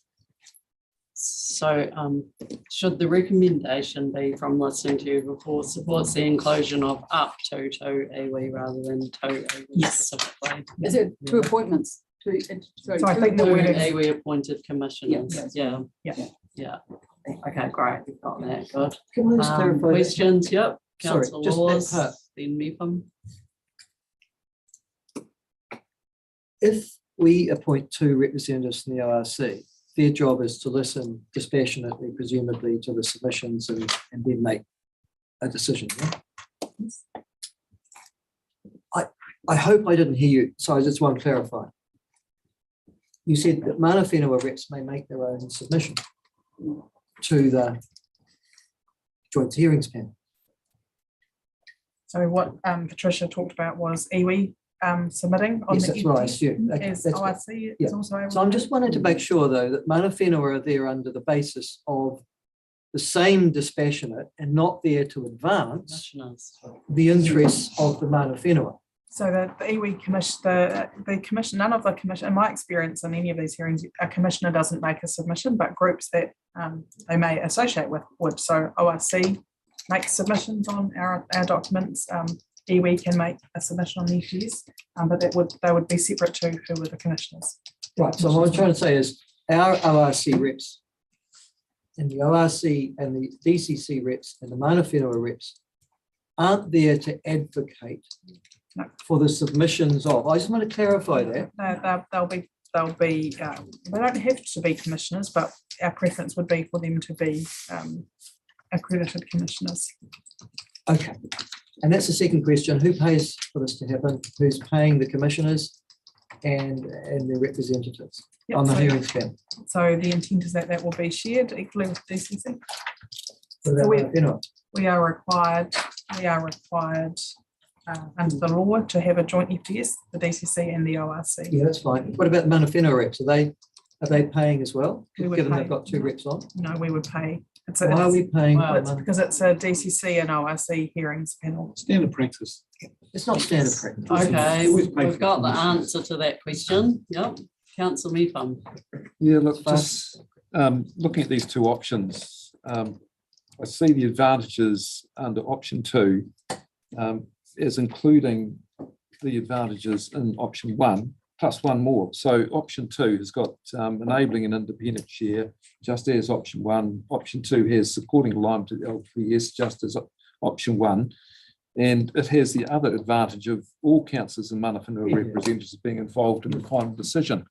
It seems to me that that is a better option than option 1, and I would like to move that the council accepts option 2. I'll second that. Okay, yeah, we've already got a mover and a seconder for something else, so, yep.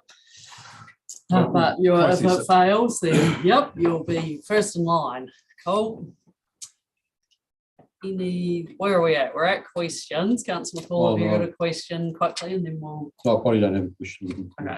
Oh, right, we've got mover and seconder. getting in. I'm just going to support it. We need to have a process. This is something that's been foisted on us, a new process, and that's great. Because having seen this done as a good practice model to do and not having that certainty of having a process before, and Dunedin made it quite problematic. This is just about tidying up the process and including the council, which has also had foisted on it a role in urban planning. But can I say that if we want to have everyone read what could be substantial submissions, that is the only way that anyone should be prepared to make decisions, if they're prepared to read every single submission and have heard them. And the very reason that I'm recommending 1 is that it narrows down the need of people to do that, but it makes sure that the people who have heard and been submitted on it have the right people making decisions. People who've read and heard them, and otherwise it's just not going to happen. So it is a process. It's about making sure that we know the structure in advance. That and it just seems to be a very tidy way of doing what in the past had been a really awful process. So I think we're overthinking what our necessary role has to be here. It's just like any other thing here in Redden. Right, and anybody else would like to enter the debate? Councillor Laws. Very quickly. I agree with Councillor Mepham. The advantage of that is it crystallises the main issues that are recommended on. So it makes the commissioners say, these are the issues that we've decided on, and report to us and advance the reasons as to why. It then allows them to explain the recommendations to the groups that appointed them, the Otago Regional Council, I assume mana whenua and the DCC. And finally, and perhaps most importantly, it ensures that the Otago Regional Council and the Dunedin City Council are committed to the outcome. The idea that 10 of us don't have an input into the decision means that we don't belong to it as an agency. It isn't ours. It's too important for it not to be our collective decision. And by having only 2 members of 7, or potentially of 7 on that, it has the ability of disenfranchising 10 of us from actually endorsing, making the right decisions, becoming informed as to this matter. Option 2 provides the advantage of both. It keeps the system that's proposed by staff. It just adds that sense of governance overview at the end.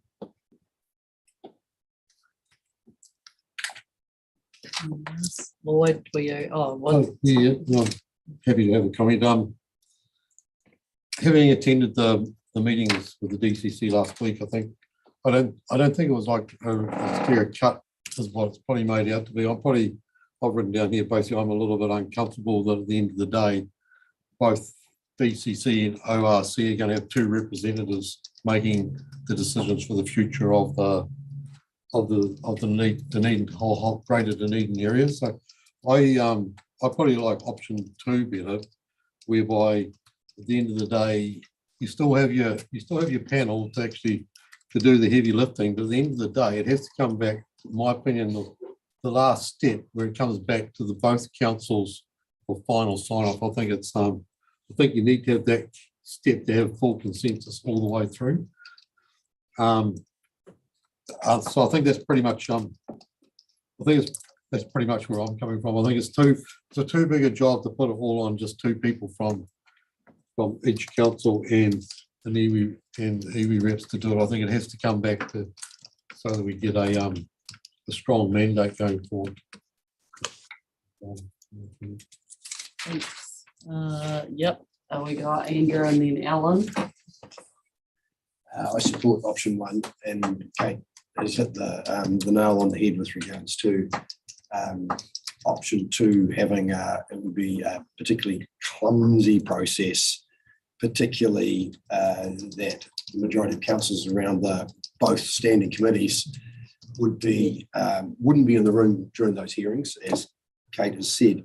But I think even more critically, this is not about numbers around the panel. It's not having enough ORC councillors to influence our view. It's about having the appropriate people there around the table to just decide on information that's often technical.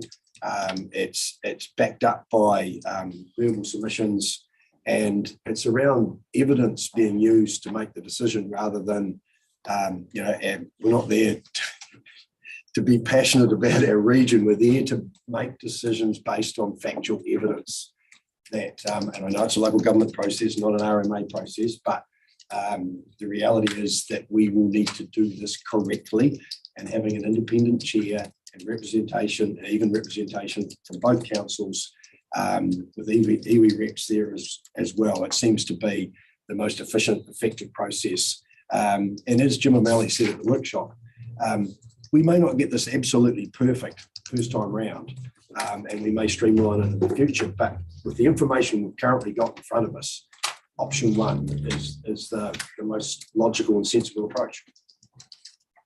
Alan? Yes, this is a difficult decision, and look, I really appreciate the arguments that everyone has put. I think, though, in the end, Andrew has summed it up very nicely where my thinking was coming to. So thank you, Andrew. Yep, Brian. Yeah, Cole, I'm going to support option 2 because I am also a bit unsettled about 10 out of the 12 councillors not being involved in this process, not having the buy-in in this process. I just make the point that in relation to our land and water plan, that what this council has put in place is that there's going to be a panel recommendation that comes back to our council, and I see a lot of voices saying, well, the panel needs to sort it out. Well, there'll be some difference between the land and water plan and the future Dunedin strategy, but don't forget that thought. Just make that point. Yeah, I think there's some excellent points made all around, and there is obviously a bit of a fear around our individual voices not being heard, and I do agree, Brian, that wasn't necessarily, obviously no decision was made during the workshop, but as co-chair, I think there was that direction around the table, especially with DCC, and I think that going forward,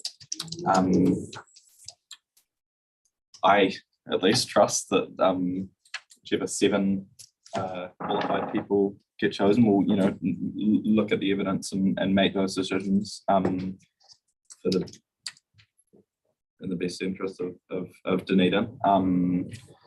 and that the practicality of bringing in all of us to make a decision at the end would obviously slow down, and also the risk of us being not on the same page as the DCC in the end with option 2, but even if we pick option 2 today and they pick option 1 tomorrow, whenever their meeting is, how we rectify that. Obviously that's not if that was the best option, then that's what we do, but I think that practically it makes sense for us to just go with option 1. So yeah. Gary.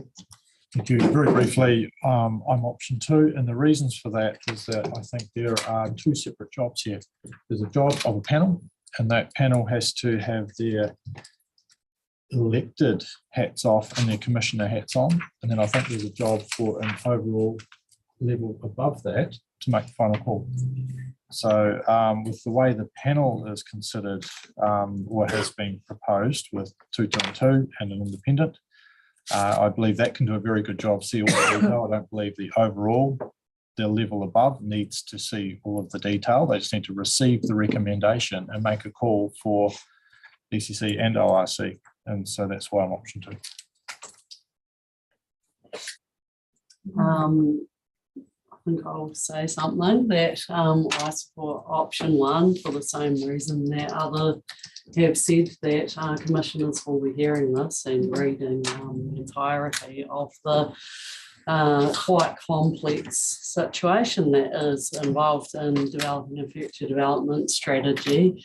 It's under the Local Government Act rather than the RMA. When you received recommendation, it would actually be recommendations because there's quite a lot of components to a future development strategy.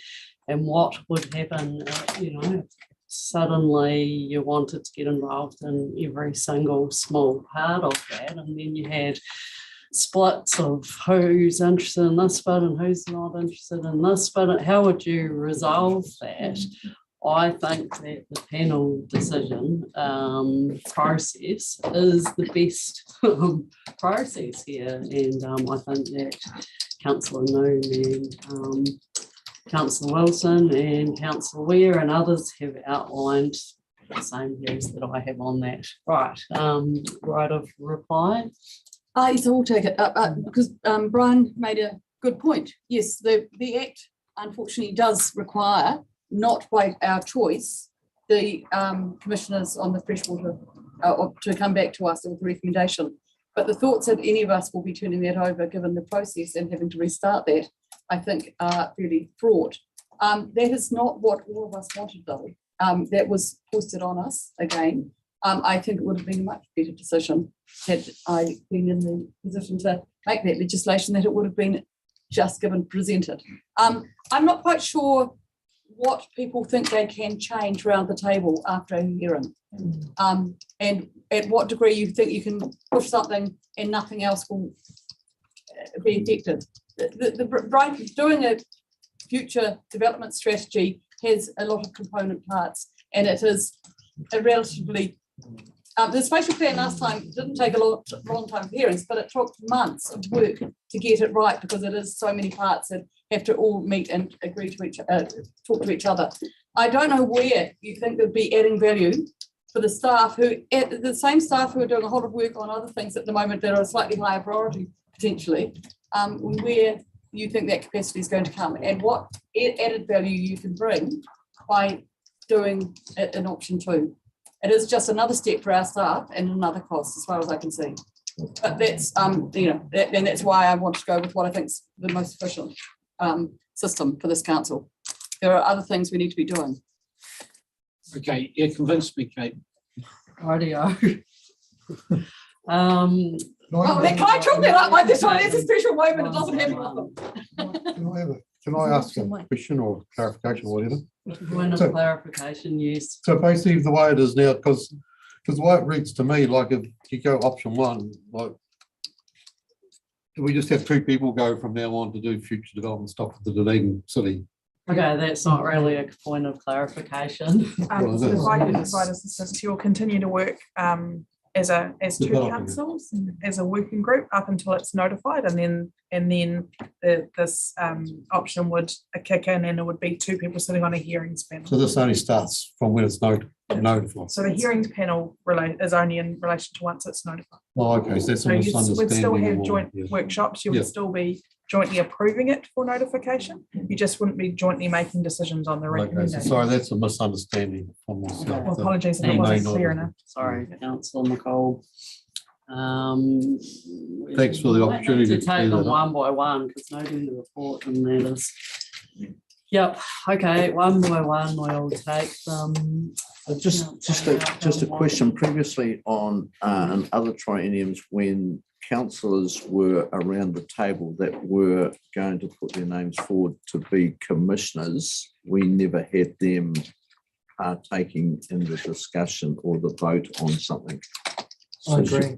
I should agree. that prevail now? And I'm just worried about someone coming back saying if you voted on, or I got that wrong. There's a clear We don't pecuniary know who interest. they in would this. be. Well, no, So, two people, Madam Chair, point of order, there's a clear pecuniary interest in this. Two people are going to receive a large amount of money who are making a decision on this issue from around this table. Two people would do They it haven't in either decided option. yet, though. No, no, no, no, In no, either no. option. You can't play that. No. So the advice, and we can, if we feel it's appropriate, just agenda take some quick advice on that, but either option would require council to put forward members for the panel. So whatever option. So they we wouldn't go be able to for- vote on that then, Richard. Sorry. So, hold on. I might be able to save you some time. So don't go and seek that advice. I think your advice is spot on in that sense. So when those two names get put up, they won't be able to take part in that. That vote. Yeah. So which comes That's back. right. Thank you. Yeah, yeah, That's- yeah, that's that- absolutely right. Thank you. That resolves Yeah, it. so we don't know who they are yet. Yeah. Yeah. Great. So we haven't got a division called. Maybe we should. Yeah, I think we'll call for a division. Just to make it extra complicated, Trudy. So are you but- doing them, so this is only on noting the report? Yes, yeah, I think we'll need to break it down because it's. We need to put on. Okay. It's only going to be on number two. We'll do noting the report then. All in favour? Aye. Aye. Against? Carried. Two. We will need a division. So to confirm two is approves the government's range as outlined in option one. Yeah. Just one moment.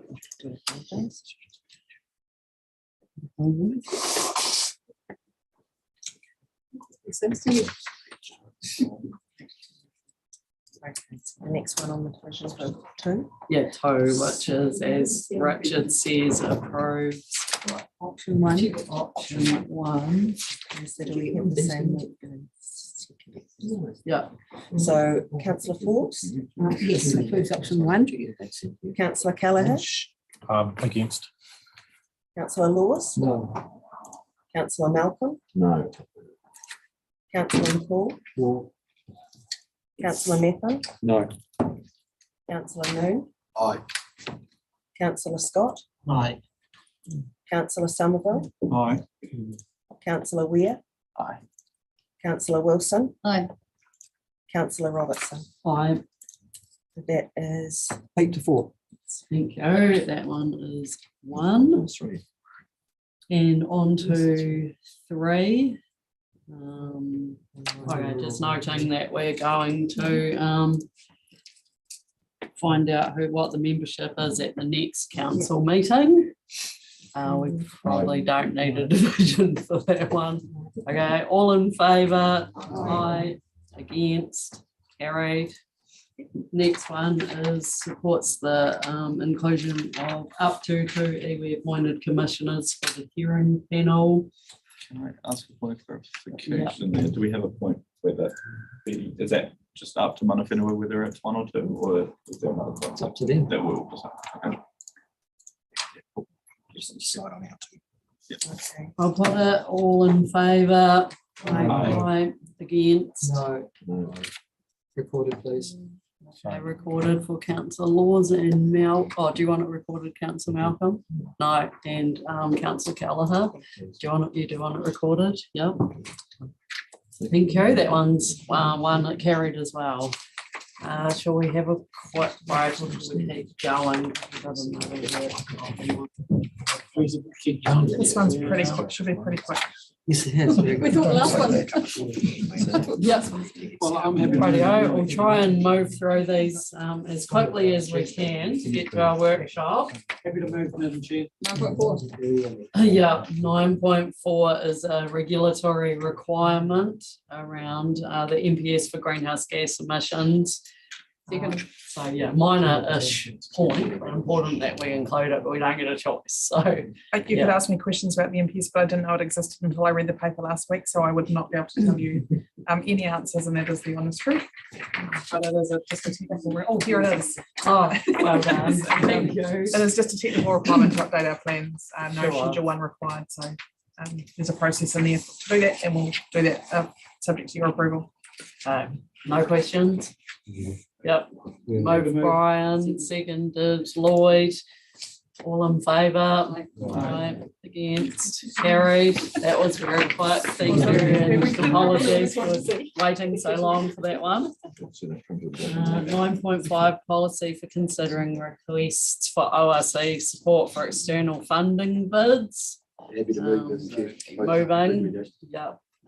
Just a reminder quickly, this came out of a meeting, might have been the Balclutha meeting where we had received an external request and we didn't have a process set up. So we're just trying to streamline that so we can make decisions where it's well aligned to our strategy. However, obviously at the discretion of the chair or myself, where there is something that is not quite clear, we still have the ability to come back and test it through. Definitely.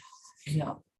Sorry, as somebody, we're going to move questions first. Do we have a seconder? And then we'll go to question. Your second, yep.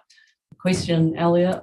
Yeah, I just wondered what the process was when, if there was, say, a competitive fund and we had multiple people come to us asking for bids that all aligned with our visions, but perhaps at different extents.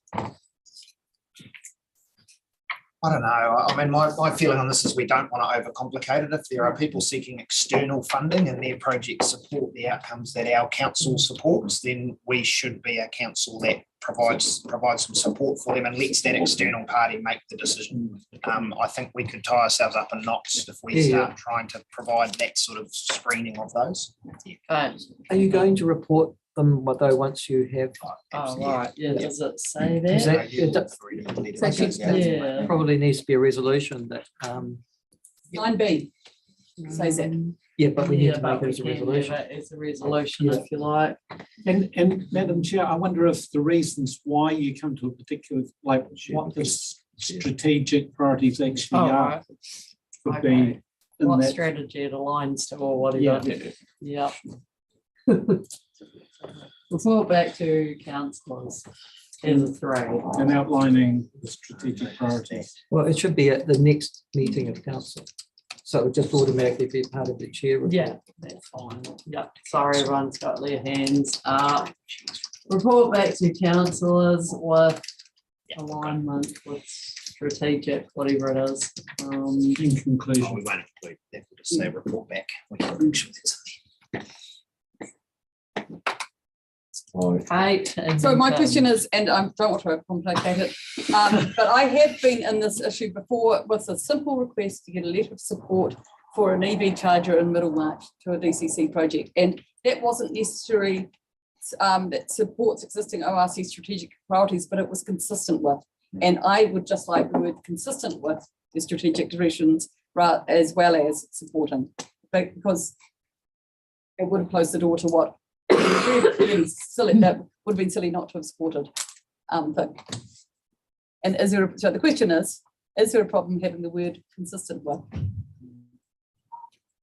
they're kind of the same in my mind. Yeah, Okay. yeah, that's fine. I'll be generous with the supporting. Good, good. As long as you feel that, that's fine. Maybe consistently supported. Consistent. Yeah. Thank you. Tim was first and then Michael. I guess my question was along those lines too. I was just after an example. If the example is an EV charger in Middlemarch, then a letter of support. That's what we're talking about, isn't it? Mhm.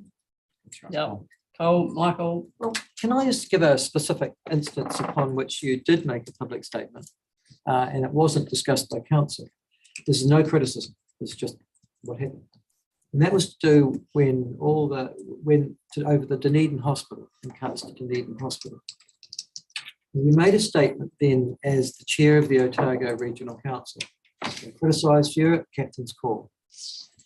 But you would have noticed in my neck of the woods, probably in the next day or two, some wariness, particularly from, for example, the Mayor of Central Otago. I'm just wondering where you're going on this one, because it isn't anything to do, funding proposal, but Exactly. it's not a letter. Well, but of- it's yeah. the same principle, you see. Mm. And I'm going, but it is exactly the same principle. In that particular case, it was to enter a joint statement, which is sort of in the same area of going to it. And the reason why you now know he was wary of it was because we think that it will actually disadvantage Central Otago health facilities. Oh, okay. So I'm just wondering where that fits into this particular thing too. This is a policy for external stuff where we've delegated, and this is the bit that's important. The bit that we've delegated to the chief executive and to the chairperson that authority.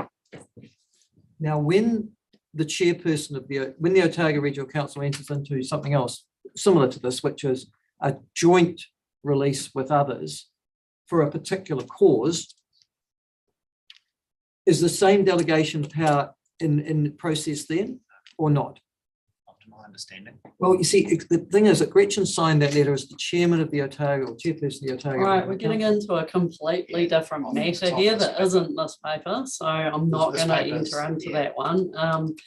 Yeah, that was a completely separate time over a. Funding, so where a party is seeking external funding and seeks a letter of support from ORC, that's the scope of this paper. No, that's it. No, you are embarrassed by it. That's why you're I'm trying to not shut me down. embarrassed at all by I'm it. asking It's a a question. I don't know why you're embarrassed, but you are. Order. I'm not. So there we go. That's the answer to that. I don't feel at all embarrassed by that. Well, you should be. Thanks, but I've just asked you to order. And we're moving on from that one. Right, here we go. We're in the middle of questions. We've moved on from that one. Any other questions?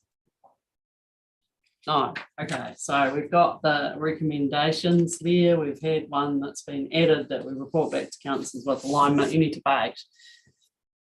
Yes.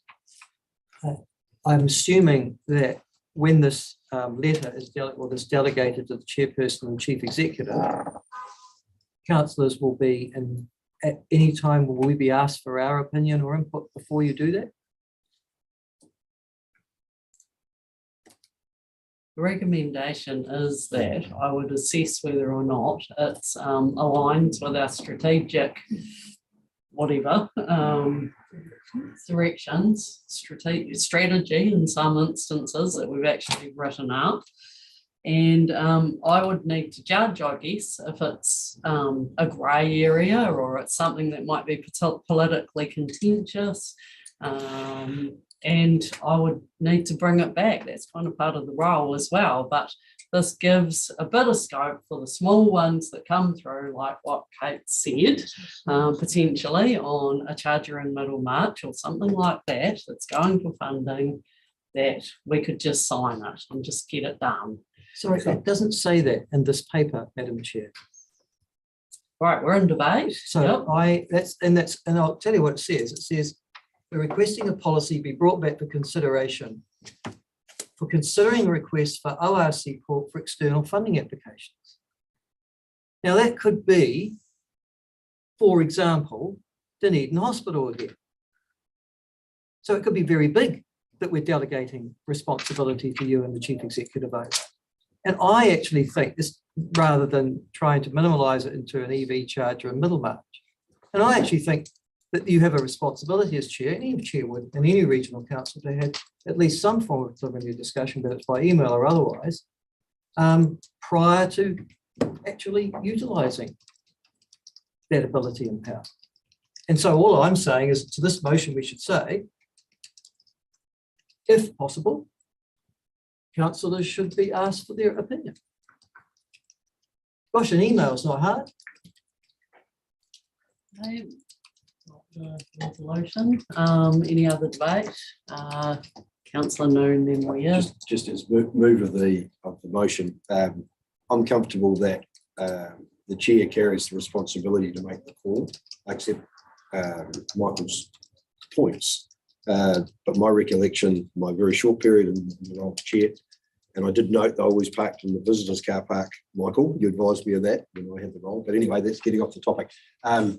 That there were two organisations that contacted myself about getting a supporting letter, and it was very much a supporting letter in principle. And there was the Cycleways project, two groups that were promoting Cycleways, Cycleway Network, and Te Aki Miniatoda was the other group.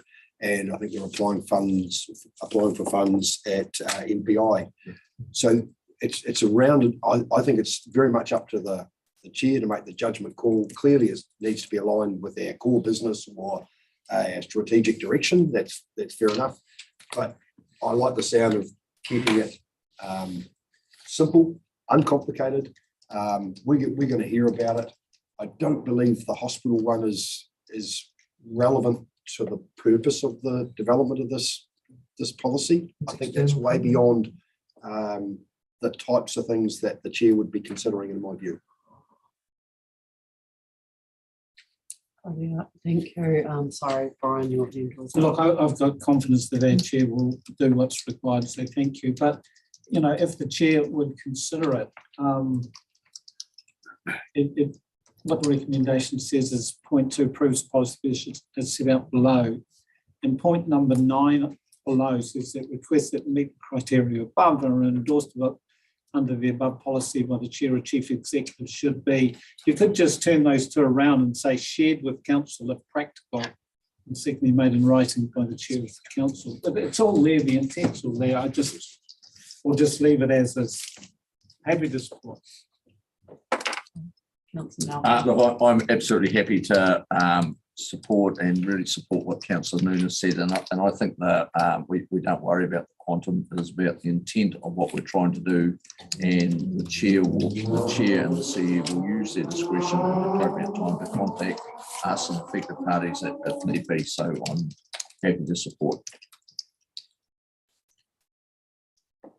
Yep, Kerry. Yeah, look, I'm happy to support. The intent is good.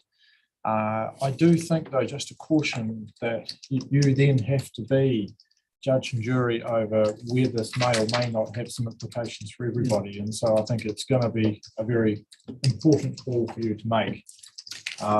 That's all on that. And to former Chair Noon, those poor staff who were too scared to park in the chairman's car park, but then lost a car park because you're bloody parking further down there. They'll be very pleased to see a new chair. Like telling you that now, Gary. Parking's tight up there. Highly important. Thank you. Right, yeah. No one else wants to say, oh, Councillor Weir. Yeah, just to reaffirm, support this motion. I think the chair has discretion on a whole bunch of stuff that we as councillors have elected our chair, and trust you with that discretion, and that our opinions have been heard sort of along every step of the way in developing these strategies and these priorities, and how they're laid out, and as long as we're comfortable with those, and trust the chair's discretion on the alignment of these letters, and I do trust that, you know, if it is something that could be contentious or that it would be brought, but otherwise that discretion just being exercised as you see fit. So more than happy with this report. Okay. Ask that the motion be. Yep, that is about to be. Thanks, Cool. All in favour? Aye. Against? No. Objection noted, please. Carried. Documents signed. I'll move. Yeah, great. Seconded. All in favour? Aye. Against? Carried. we just need to come to the conclusion of the public part and move that, move that we go into public excluded. And we have that additional matter as well that's gone in there that we've dealt with already. And but I just need to also got reasons for that. Thanks, I've got that somewhere.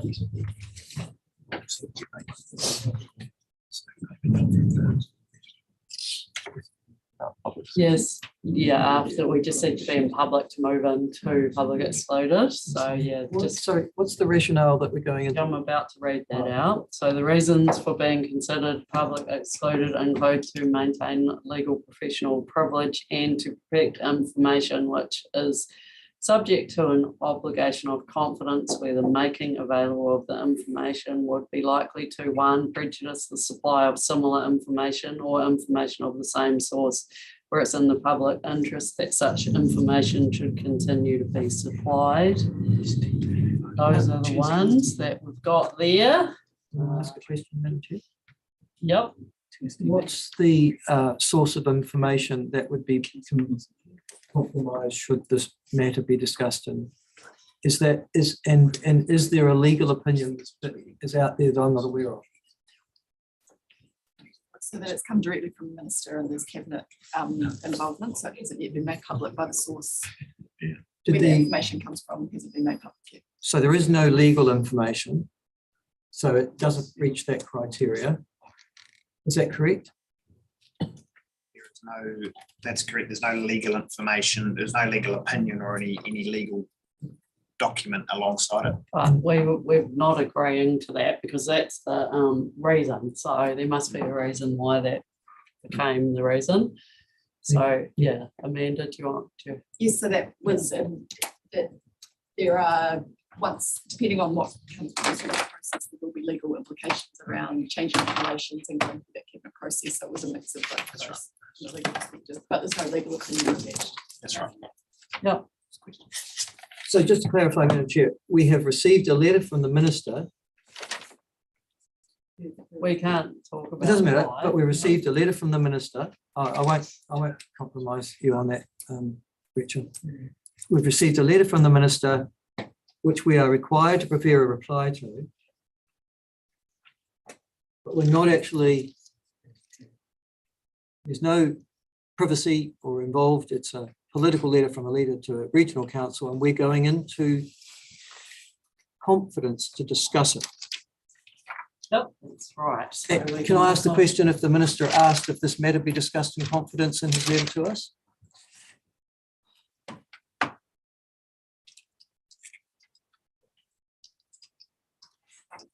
No, but it affects a number of things that we can't talk about right now, really, what they do, but it's, I guess, policy that's being shaped up, not just that affects us, but affects others as well. We can decide. Your constituents would like your support on it. Right, okay, thank you. We will vote on this matter as always, so that's where the democracy comes in and the decision making. Just record that. Stephen, yep, thanks.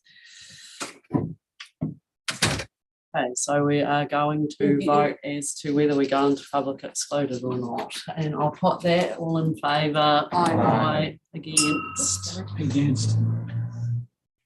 Brian, do you want that recorded? No, not really, but I Thank try to you. have transparency. So we will move into, that was motion carried, and we move into public excluded. Thank you. Stop it.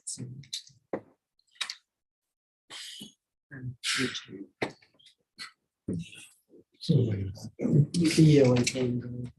Although I thought we were carrying on meeting, we are carrying on meeting, you were.